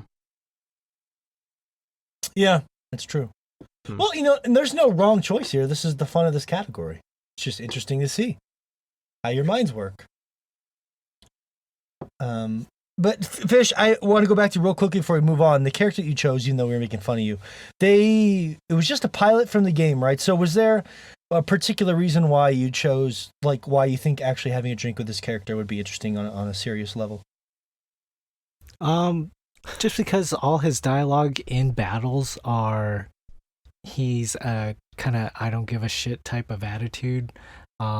He's not there for anybody else but to achieve the mission of destroying the Vec, and he doesn't want to, So it's obvious that he's, seen he's like a battle-hardened pilot who's seen so many timelines, it feels like, out of all of the other pilots that I've seen in game, and heard their dialogue through the battles.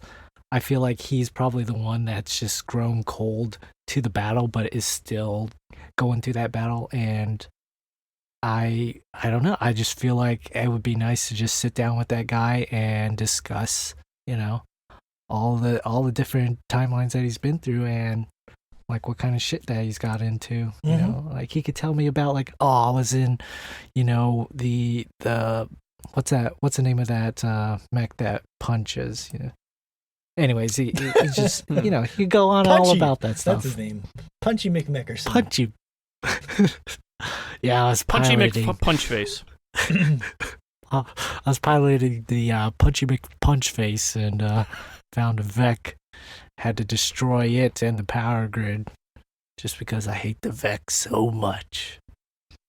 Okay, cool. Well, I just want to elaborate a little bit on that. Which, and, if you're talking about great characters that you either from games that you want to have a drink with, you can't do that without best haircut, a joke category we started last year when Fish wouldn't stop fucking talking about Link's goddamn haircut in Breath of the Wild, and then it led to the excellent selection of BJ Blazkowicz for best haircut because he was, of course, decapitated in Wolfenstein 2. Josh, do you have a good follow-up to BJ Blazkowicz this year for best haircut, or what are we looking at? Yes, and the only reason I didn't talk us out of, just dropping this because it was a joke last year. But obviously the best haircut this year is Mimir.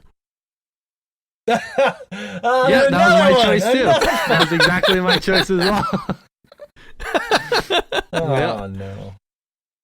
Keeping with tradition. Mm-hmm. Decapitation. When you meet, I'm trying to remember. When Because you even meet get to see Mimir- his haircut in game. Oh, okay. Yeah.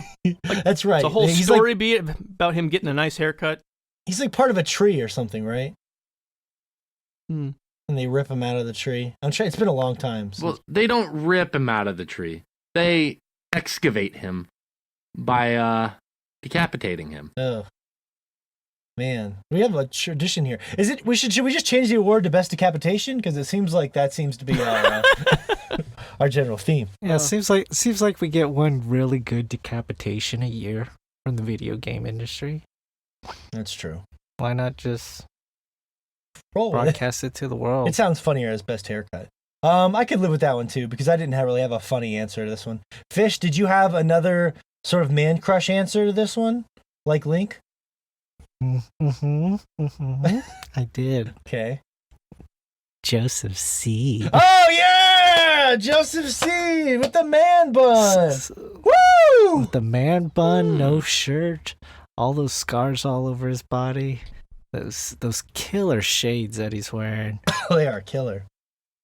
And he's got some style, and that man bun Mm-hmm. just pulls it all together like no other. So he definitely has the best haircut, or no haircut, because it looks like he's just growing that shit out. Hairstyle almost. Mm-hmm. Wow. Yeah, and Shay said he's going. Yours was Mimir too, Shay? I don't know who Mimir is, but I definitely Yeah. picked Mimir. Oh, god damn it. I hate you guys so much. I'm sorry, I'm done. I'm done fucking with you today, Morgan. Yeah, I picked Mimir. Oh, for this year. you're fine. Mimir. Okay. Mimir. Gotta have your Norse mythology down. You gotta get it down. Well, there we go. That's a hotly contested category, surprisingly. Mimir's and some Joseph Seeds in there. So, although, unfortunately, Fish, we might have to concede that Joseph Seed just has the best hairstyle. I don't know how much of the actual cut Yeah. goes into that. Mm-hmm. It's hard Yeah. to really say unless you let it down. Mhm. And if you let it down, you'd probably be way too distracted to actually tell what the haircut looked like. Damn. He's got a little Jared Leto thing going on. Mm. Okay.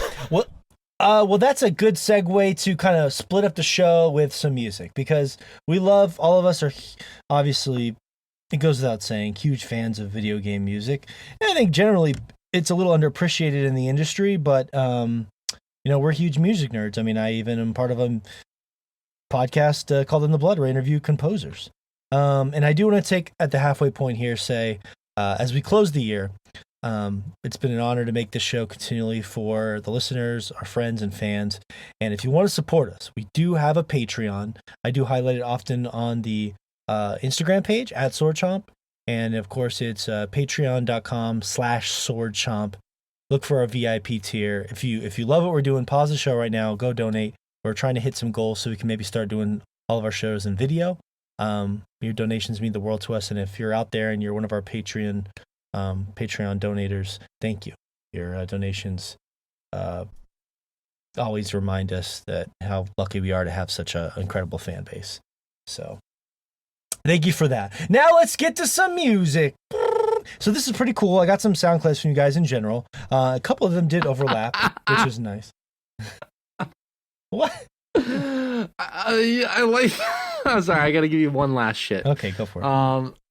The Just fact one that sound you effect? announce the music category, and then the drum roll becomes. Yet Every again. time. I don't Every know, time. His drum roll gets more and more, I don't know, cheap alarm clock like. Yeah. Every time. I think like an '80s phone ringing. Mm, Yeah, kind of. Yeah. yeah. Hello, this is Michael Keaton. Mhm. I guess I was thinking Michael Keaton is a '90s kind of a guy, but sure. Mr. Mom. Mr. Mom was in the Oh. '80s. Okay. Mm. Beetlejuice. Ah, God damn it, Fish. I couldn't even get there in time to stop you. That was a nice laugh you had There's there. not a lot of room in that closet. This should be interesting. So I'm gonna play a Oh. couple of the samples that. Not good God Almighty. So Fish, your favorite soundtrack of the year. You got a couple samples here. Now this is good because two of ours coincidentally overlap. Now we don't talk about it before the podcast. It's just coincidental. But we had two examples that overlapped. One was from Monster Hunter World that you sent me. What was it about Monster Hunter World that connected with you musically? Just original orchestral type of music like that, done in a very unique way. Like you don't usually see those in games. Like, well, actually you do, but they're not as powerful, and they don't emphasize that orchestra into their game in such a way that Monster Hunter did, at least for me personally. So I thought it was really good. It didn't necessarily stick out throughout the whole game, but okay. There were times where it would pop out, and I was just thoroughly enjoyed by it. You were enjoyed by the soundtrack. Oh, damn. You are much better at that game than I realized. Yeah. Literally, do you know when you listen to a video game soundtrack, you sit down on your nice leather couch, pants off, in your whitey tighties, holding your vape rig in your left hand, holding a small bottle of lotion in your right hand, and you are enjoyed by the music. It drinks you in. Getting real deep here. I love his logic. That's what the music is going to be doing to you, Fish. Getting real deep into you. Yeah, there's a really cool moment where you fight this like hound down. It's like a giant death hound in this like monster graveyard, and it has this incredible song that plays that actually connected with both me and Fish.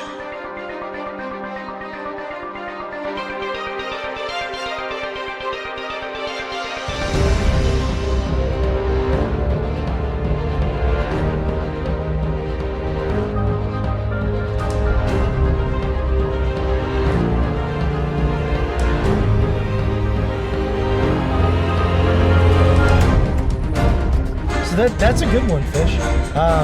That's a good one because we actually both had that one on there. That's the Rotten Veil from Monster Hunter. I don't want to spoil it, but there may be somebody else that sent me a clip from Monster Hunter as well. So I can kind of parse them all together when they come up appropriately, because the music discussion was a little more free flowing. Shay Layton also said that some music stuck out to you from Monster Hunter. Oh, I do believe I did. I do believe I sent some music from Monster Hunter. Mm-hmm. Yes. Like I talked about how yesterday I had just played the game. Yeah. But the music was like, when I listened to the song that I sent you, like pretty much all the music in the game that I heard, but this song in particular just resonated with me, and it made me feel like I was playing a game from the 90s and 2000s. It was a game the music in the game just, it felt like home. It felt like something I've listened to many times before. So I think that's good enough of a setup. Yeah, that's a good setup. And there's two people, so because there's a lot of Monster Hunter love here. And this is one, if you've played any Monster Hunter, that you will be very familiar with.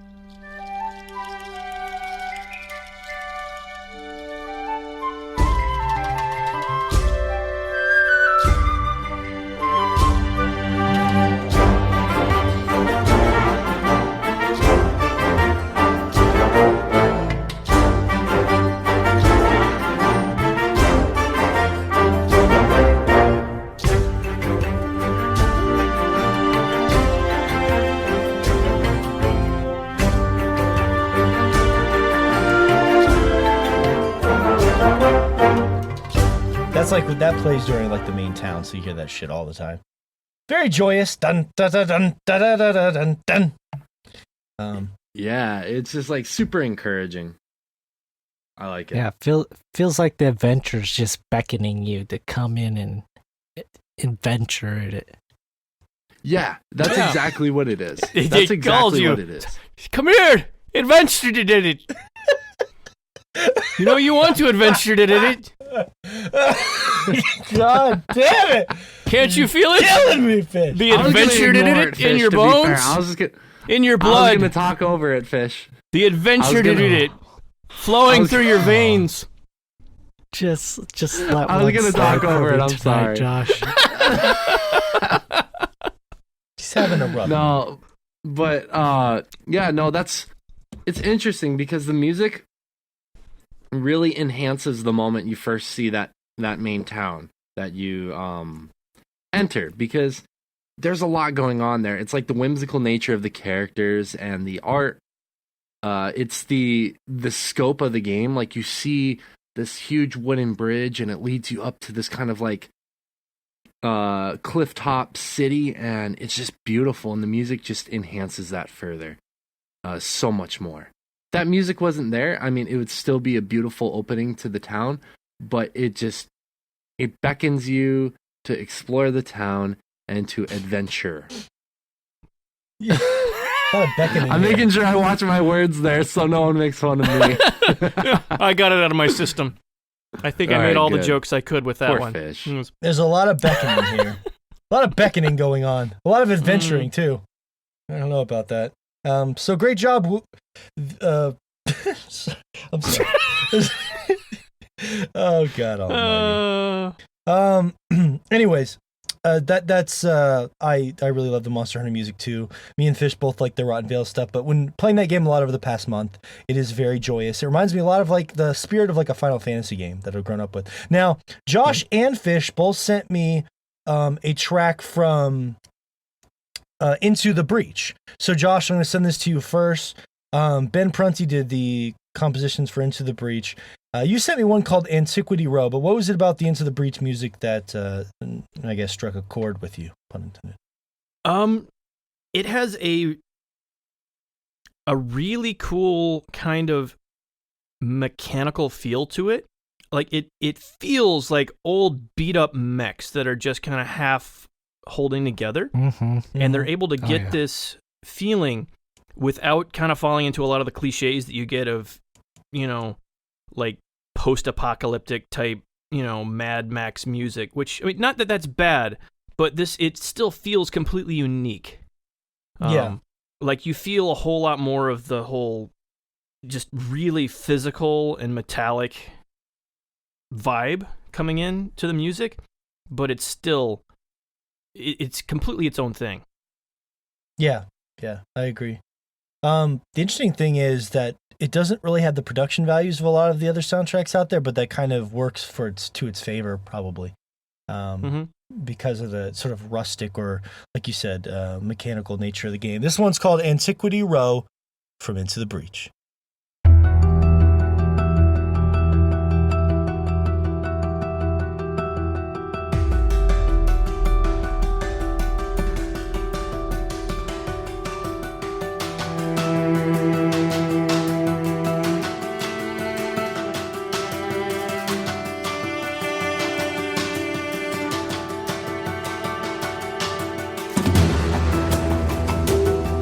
Yeah, and I remember the music from that game will stick.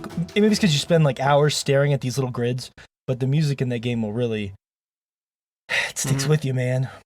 Yeah, just like a lot of muted stick hits there and stuff. Like, it just kind of, it just really, it works. It fits everything that you're seeing on screen really well. Fish, the one you sent me was called. I get like 20 seconds of that, like War or something. I'm pulling it up right now. Acid. Oh, this is a good one. This is from the fourth area, right? Where it's like all. Well, yeah. The fourth island. Island.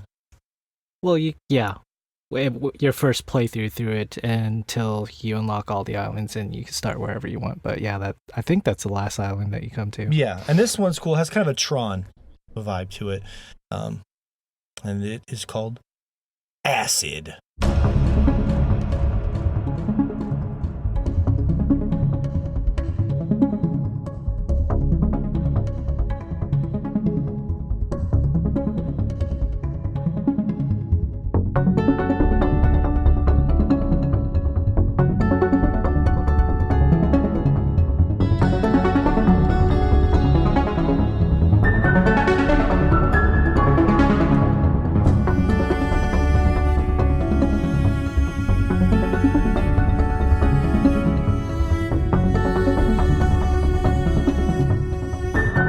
Yeah, that's a good one too. I remember that one a lot. The music in that game it's really good stuff. Really good stuff. It's both you and Josh had brought that up, so I wanted to kind of squeeze those in together.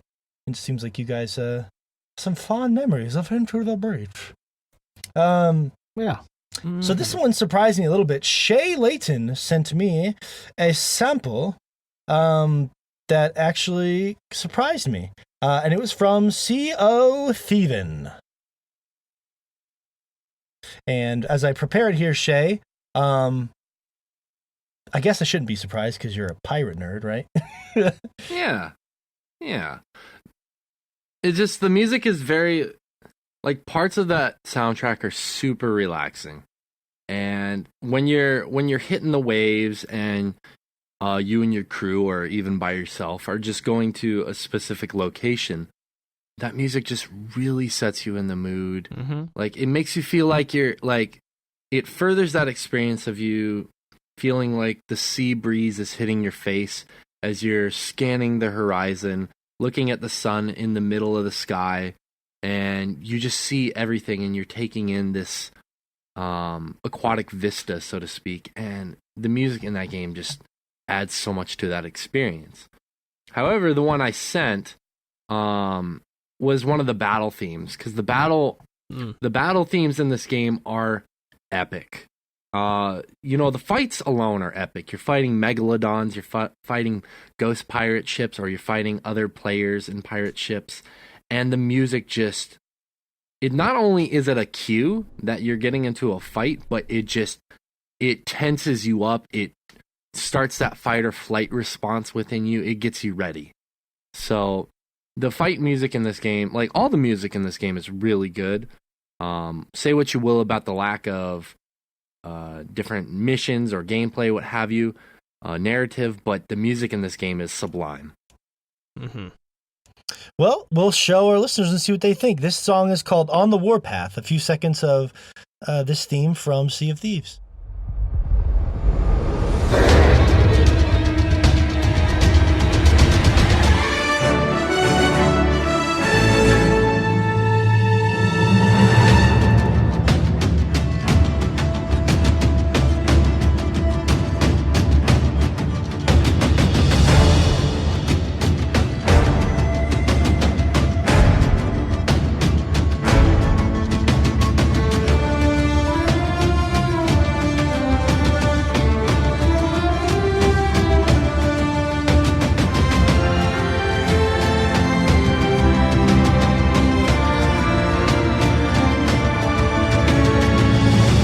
To let the hook come in there because that part's the epic part. It is, and thankfully they've had the template from the Pirates of the Caribbean movies.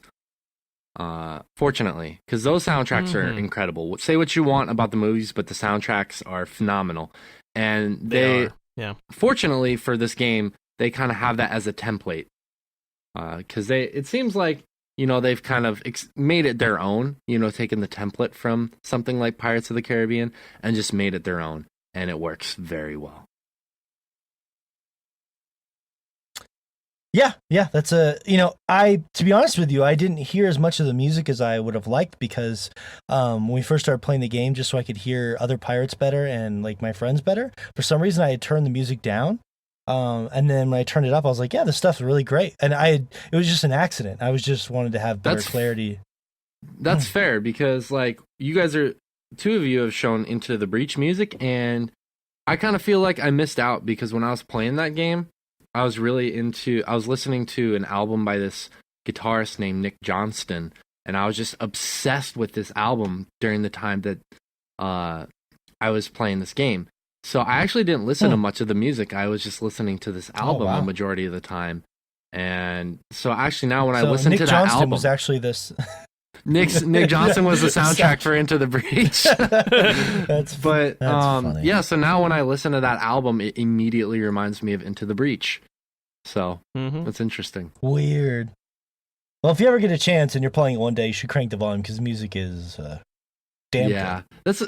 That's the hard part about doing this end of the year stuff is because like we're talking about all these games and I'm like, fuck, I want to play all these games again, but I have all these other games I still haven't gotten around to that I need to play. It's well, and Mhm. for people like you, it's much tougher because you're just a lot busier than people like me. So, Unfortunately, you got shit to do.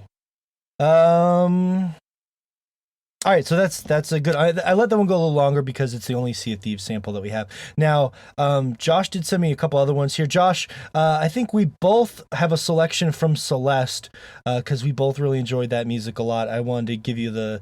What was it about the Celeste music that really connected with you? It has a pretty wide range. It in Celeste there are a few themes for kind of what Madeline is going through the game, like her her own theme, and then kind of like her stressed theme, and just kind of the way they play off each other, going through a lot of the other parts of the game, a lot of the other music is really cool. But they're still able to give each chapter kind of its own feeling. It's got its own story to tell, and the music does a great job enhancing that in like a lot of really cool ways. And Lena Rain did it. Oh, sorry. Go ahead. I didn't interrupt you. Well, yeah, but they're not afraid to change orchestration fairly significantly. Like a lot of it's chiptune type stuff, and then there's a lot of just piano, like really, really, really close mic'd, cool, like really mechanical sounding piano. Like you can hear all the inner workings of it while songs are being played a lot of times. Like you can hear the pedals moving, and it's really intimate the way they're able to kind of transition from one style of music to another. Yeah, and the cool thing is when you listen to the soundtrack, you get this song in a condensed format, but in the game, it only changes based off of your progress in the level. So like if you're stuck in one area for a while, you'll hear that loop, but as you progress, you'll hear another section of the song come in. It's all correlated to how far you are in the level. So it'll ramp up as it goes, yeah. Yeah, exactly. This one is called First Steps from the Celeste soundtrack, which again is by Lena Rain.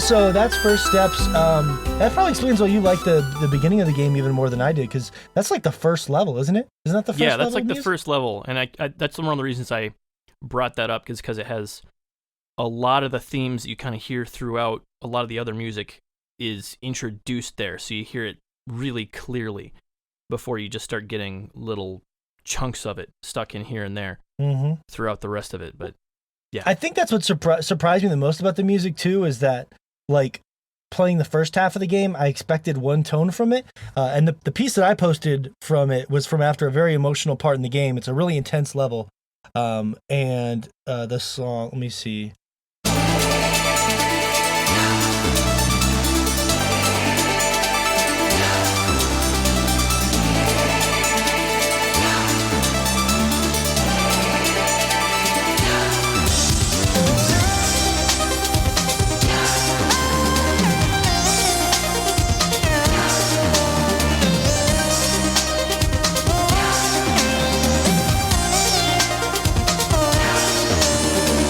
Just like the way they use music at the end of that game just surprised me. It was a lot more epic than I quite frankly expected it, because no offense, like when the game first starts, I'm like, oh, this is like pleasant kind of indie music, I get it. But by and there's nothing wrong with that, but like about halfway through that game, like it just there's songs like Reflection, that one, it just the emotional intensity of everything ramps up quite a bit. The final few levels in particular, like just there's crazy, like musically, just some crazy shit. So yeah, Celeste was one. I'll probably remember the music in Celeste more. I mean, I really enjoyed the game too, especially the second half of it, but I'll probably remember the music more than anything with that one. So and it was really cool because she got invited to the Game Awards and played on stage with those like a lot of those major composers that were there. His name escapes me right now, but it's the guy who did music for like Inception and stuff, and I just drawing a blank, so I apologize. Hans Zimmer. Yeah, him, and it was just a really cool thing. So the Zims, yeah, nothing like a good Zima. They nobody even knows what Zima is, probably. It's a 90s I sure beer. hope so. I sure hope so. If only I could be that lucky. Is it not good? Is it like a lemon thing, like a citrus, like a Mike's Hard lemonade kind of a thing? That's the idea, kind of. Believe it or not, Zima is really popular in Japan right now. Huh. Like really fucking popular in Japan right now. The 90s are coming back in Japan. Just friends and Zima. No, the 90s are happening in Japan. Like, it's weird. Not to get too tangential, just like a quick 20 seconds, but like there's this weird like I guess dichotomy is the best way I can describe it going on right now, where a lot of things are in 2010s right now and also the 90s in Japan. So like some of the fashion is very like forward thinking, and a lot of the fashion is still stuck in the 90s. So I can easily on a Friday night walking home from work see some people wearing some very 90s hip hop style clothing. And all random things, like all of the cologne is still stuck in the 90s. Like it's all that super musky old man smell for cologne. Just like random things like things like that. Yeah, it's crazy. Like wow. Like I was not expecting that when I first came here, like how much of Japan would still be stuck in the 90s. That's crazy. Man, that would be fun. In a way. I just want to show up there dressed like Joey from Friends. Hey. That's my only 90 reference. How you doing? Okay. Nev Campbell from Scream. Okay, last two here. This is one that me and Fish both made our lists, which should actually make me pretty happy. So, and then there's a sample from Crosscode that I wanted to play for Shay and Josh, so I'll give them a chance to introduce that in a second. But yeah, so anyways, this is a sample that I will play, and then you guys will be able to, I guess, sort of guess where it came from. And so without further ado, now that the old world is ended.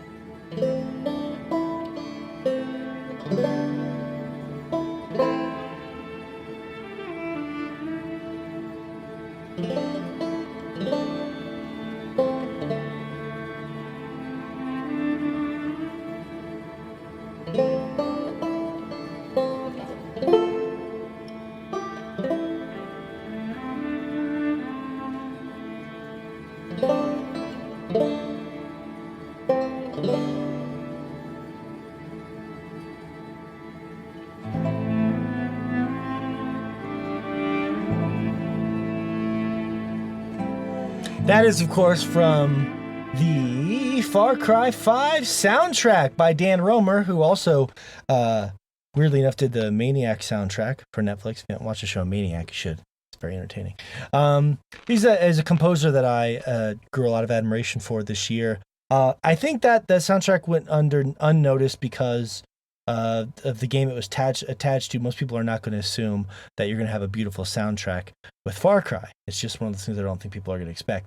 But as me and Fish will tell you, that game has a surprisingly... Now, there is a lot of music in the game that is very well done, sort of like country electronica kind of stuff for like the action fights and gunfights and stuff like that.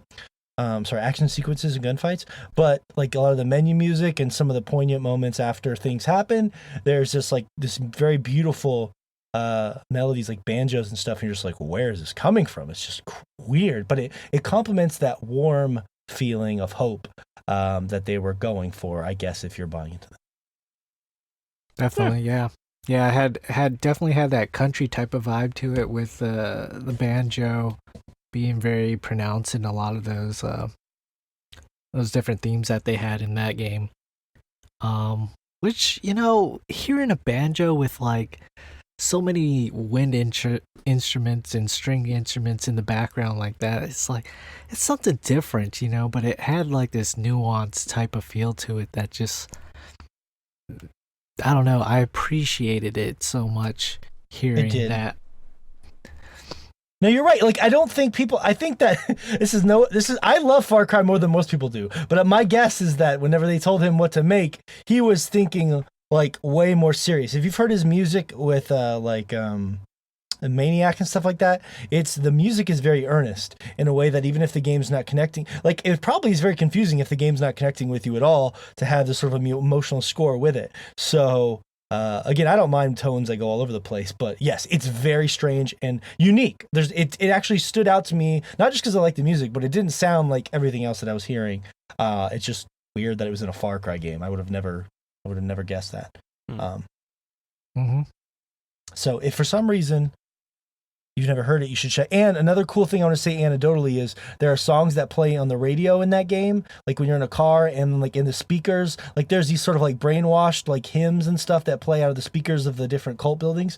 Then they wrote special songs for those that are sort of like the songs that they listen to whenever they're in their crazy circle, like we gave them a chance and now we're going to kill them all, that kind of stuff. And they so there's like, it's almost like two soundtracks in one. It's crazy.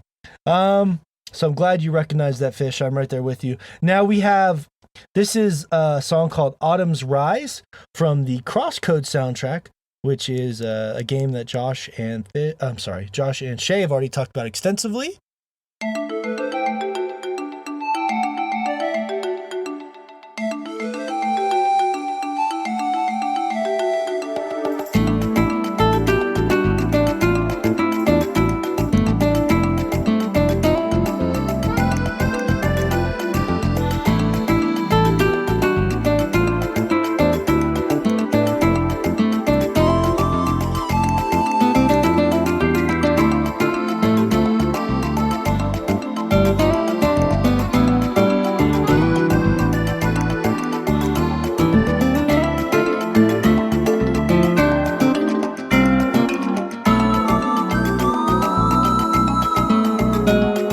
Chrono Cross sort of a vibe going on there. Doesn't that give you all the PS1 feels? It does, and it has this really interesting like feel of like if they mashed like a French contemporary song mixed with like a Spanish dance flamenco thing going on. It's really interesting. I love that music in that game. Yeah, it really is good. I would be excited for that game to come to hopefully another platform because I just feel like it's going to be a lot more reachable. Like Into the Breach, I've sold so many people on that game on the Switch, at least giving it a shot. That because I think that's PC only. So the composer is Denise Akbulut, if I'm pronouncing that correctly. Perhaps there is a strong affinity for Denise, not Dennis. Denise, not Dennis. No. Not St. Dennis. And so there's a couple more here. This is a lot of fun. Who doesn't love music? Me and Josh, there was both one that I wanted to acknowledge that Josh all wanted to acknowledge as well. And then we're going to close with a banger that Shay sent. And then we can move on. Actually, no. I will ask you guys what your very favorite one was because we've done a lot of samples just because it's a lot of fun. Now, this song is called Ninja's Respite, and it's from our dear friend Rich's favorite game of the year, The Messenger, a game that goes for a lot of like Sega Genesis almost kind of sounds to it. This song is called Ninja's Respite.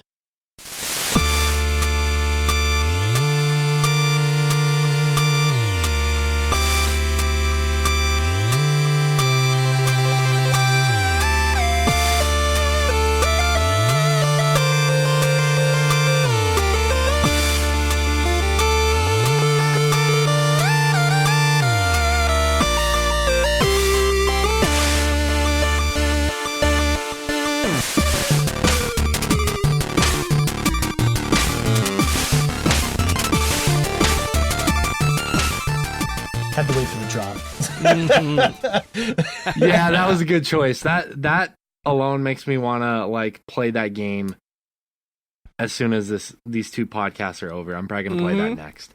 Oh man, that music's good. It is. That reminds me exactly of Sega Genesis. Holy shit, I want to fucking play that game now.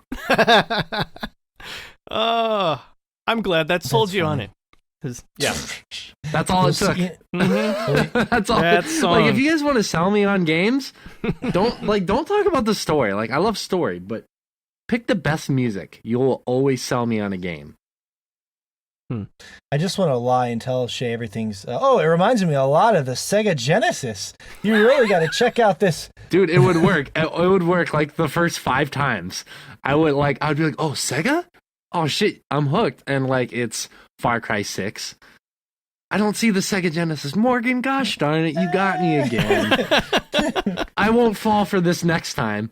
3 months down the road. Yep. Oh shit, you gotta play this new game. It's like it's like the first Sonic from Sega Genesis. What?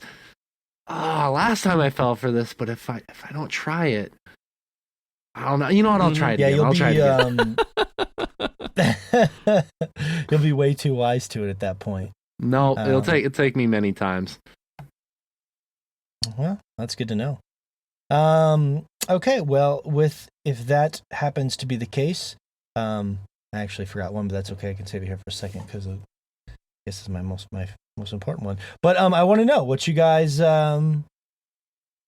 What was your favorite? We have a lot of samples here, and I want to know, Shay, if you had to pick. I'm sorry, I forgot one of your samples too. So if that's your favorite, because I was going to say the one that you didn't play is going to be my pick. Okay. Well, I'll play it then. I'm sorry. No, you good. That's all good. That's important. We all love to hear music, so you can set it up while I get the file.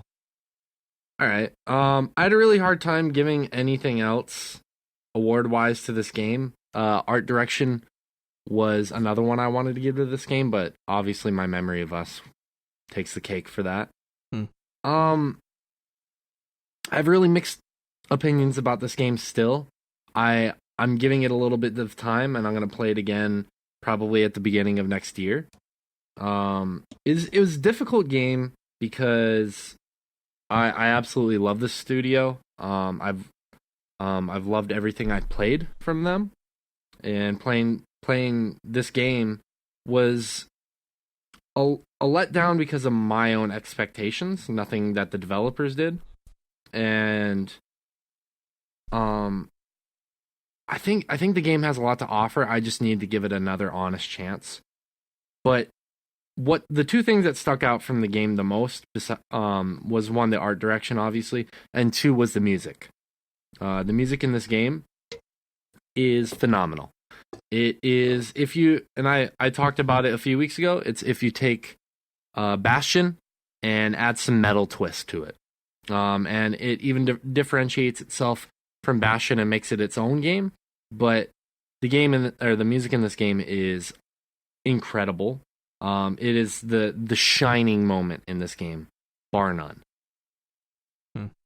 And that game is Hades. And I will say that the way you talk about Supergiant games reminds me of like someone who's had like a boyfriend that cheats on them over and over again. You're like, oh, he's gonna change. He's gonna get better. Or girlfriend, I guess. You were willing to give this game so many chances because you love that company so much. It's fascinating. That's true devotion right there, my friend. But this is the I'm sorry. Go ahead. I just think it's fascinating. It's just interesting to see. God damn it, Morgan! The lag. No, to your point, I just think that I didn't go into it with an objective opinion. I think I went into it with like high expectations. So that's why I want to give it another chance. Okay, well, this is a track called Mouth of Styx from the game Hades from Supergiant Games.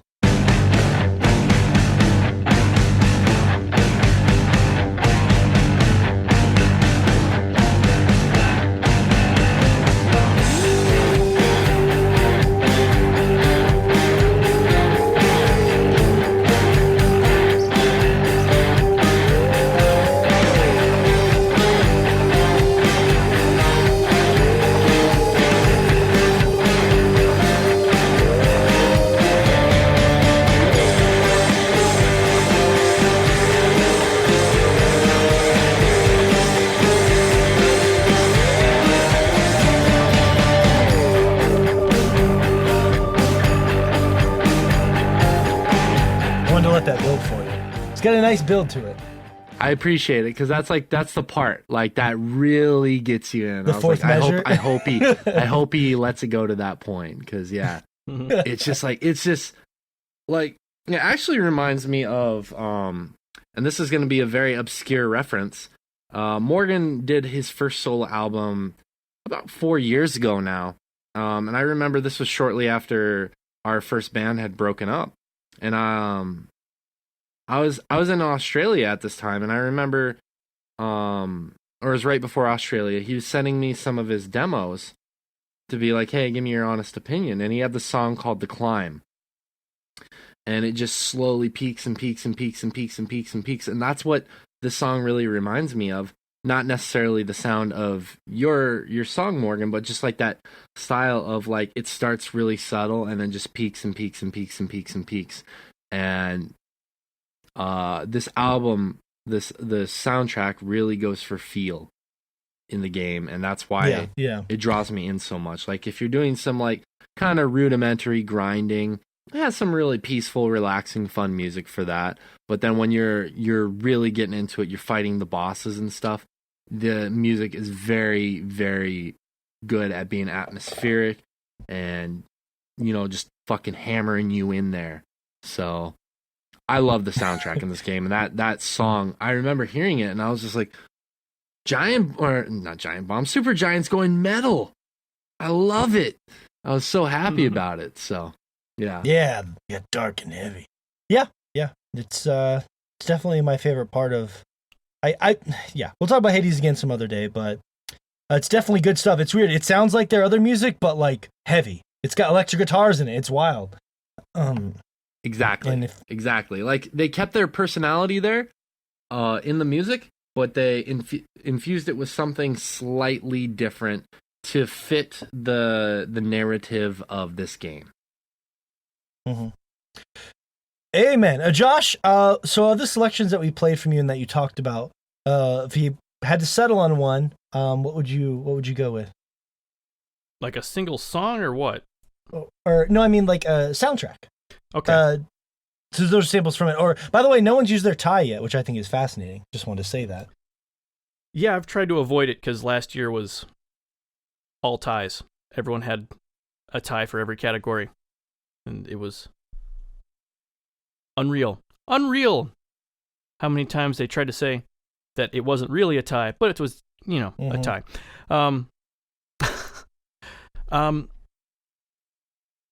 Sorry, derailed myself there. Celeste is just by far the soundtrack that I have listened to. Loved it during the game, listened to it the most out of the game.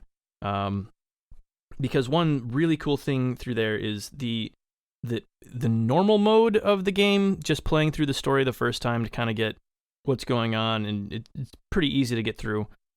You've got a really good soundtrack that builds the character and everything that I've already talked to before, but as you get into it more and kind of explore more, you'll unlock hard modes that have remixes of basically all the songs from the regular soundtrack in really cool and interesting ways.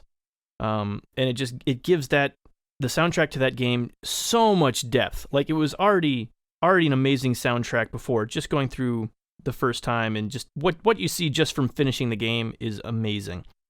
And then from playing through the hard modes and everything else, it just gets even deeper than that, and it's really, really cool.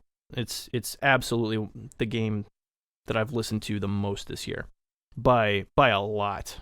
Yeah. The B-sides are cool because they're really challenging levels, but there's like the gentleman Ben, God, it was the last name, I just fucked it up. Ben Prounty, who we just talked about, who did the Into the Breach soundtrack, he even does a remix on there. It's a lot of really cool remixes of songs that are just really wacky and crazy in a lot of ways that change up the tone. The Celeste music is just really emotional. Josh's soundtrack of the year, Celeste.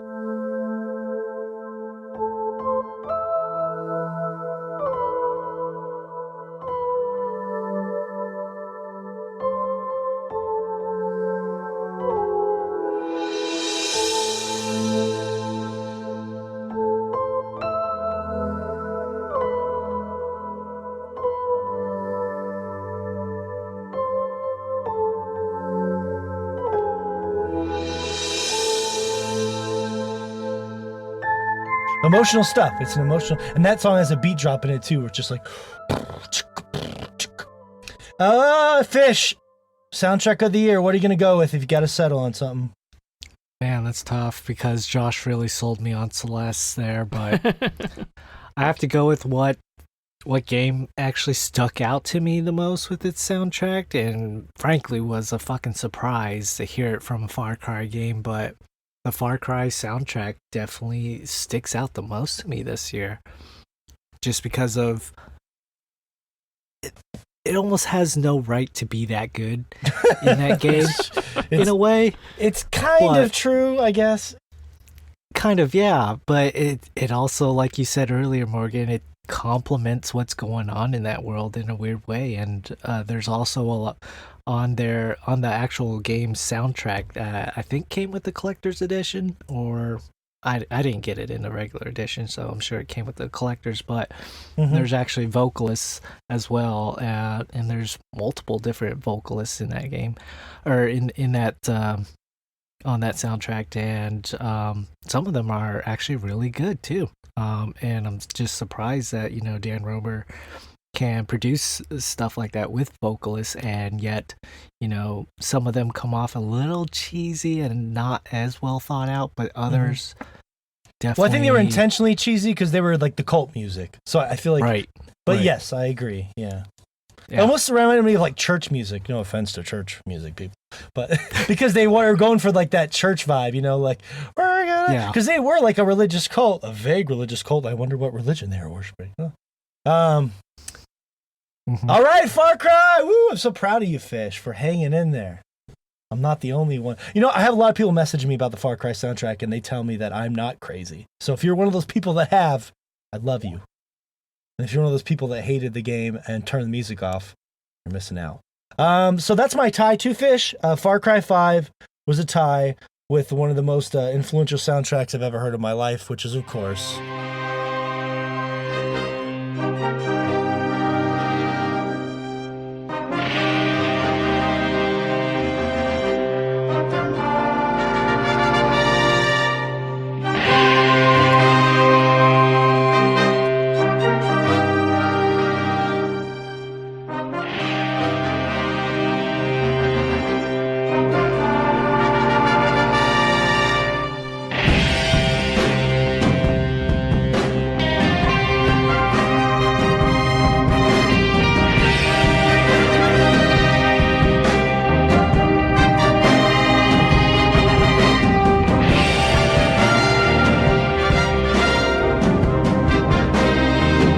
got the trumpets that you'd have American Venom from Red Dead Redemption 2. Now, I was a fan of a lot of the quieter moments, the really sad stuff. I miss him every day. Every moment.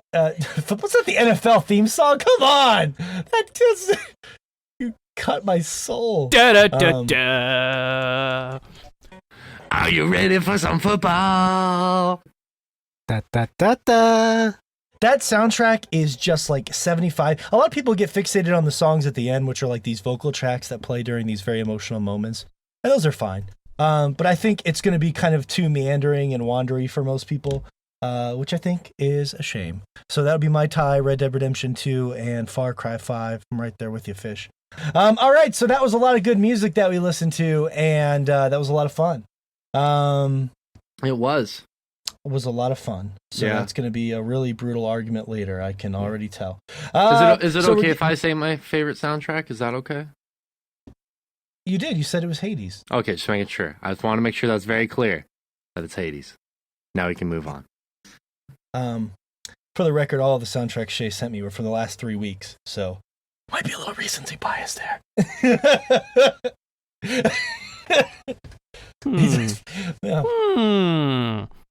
Fresh. Maybe.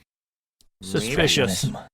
Maybe. Actually, Celeste was a close fourth, in all honesty. It was a very close fourth, but yeah, it might be a little bit of recency bias, but I'm not going to forget the music from these 3 games that I selected, so I already know I'm not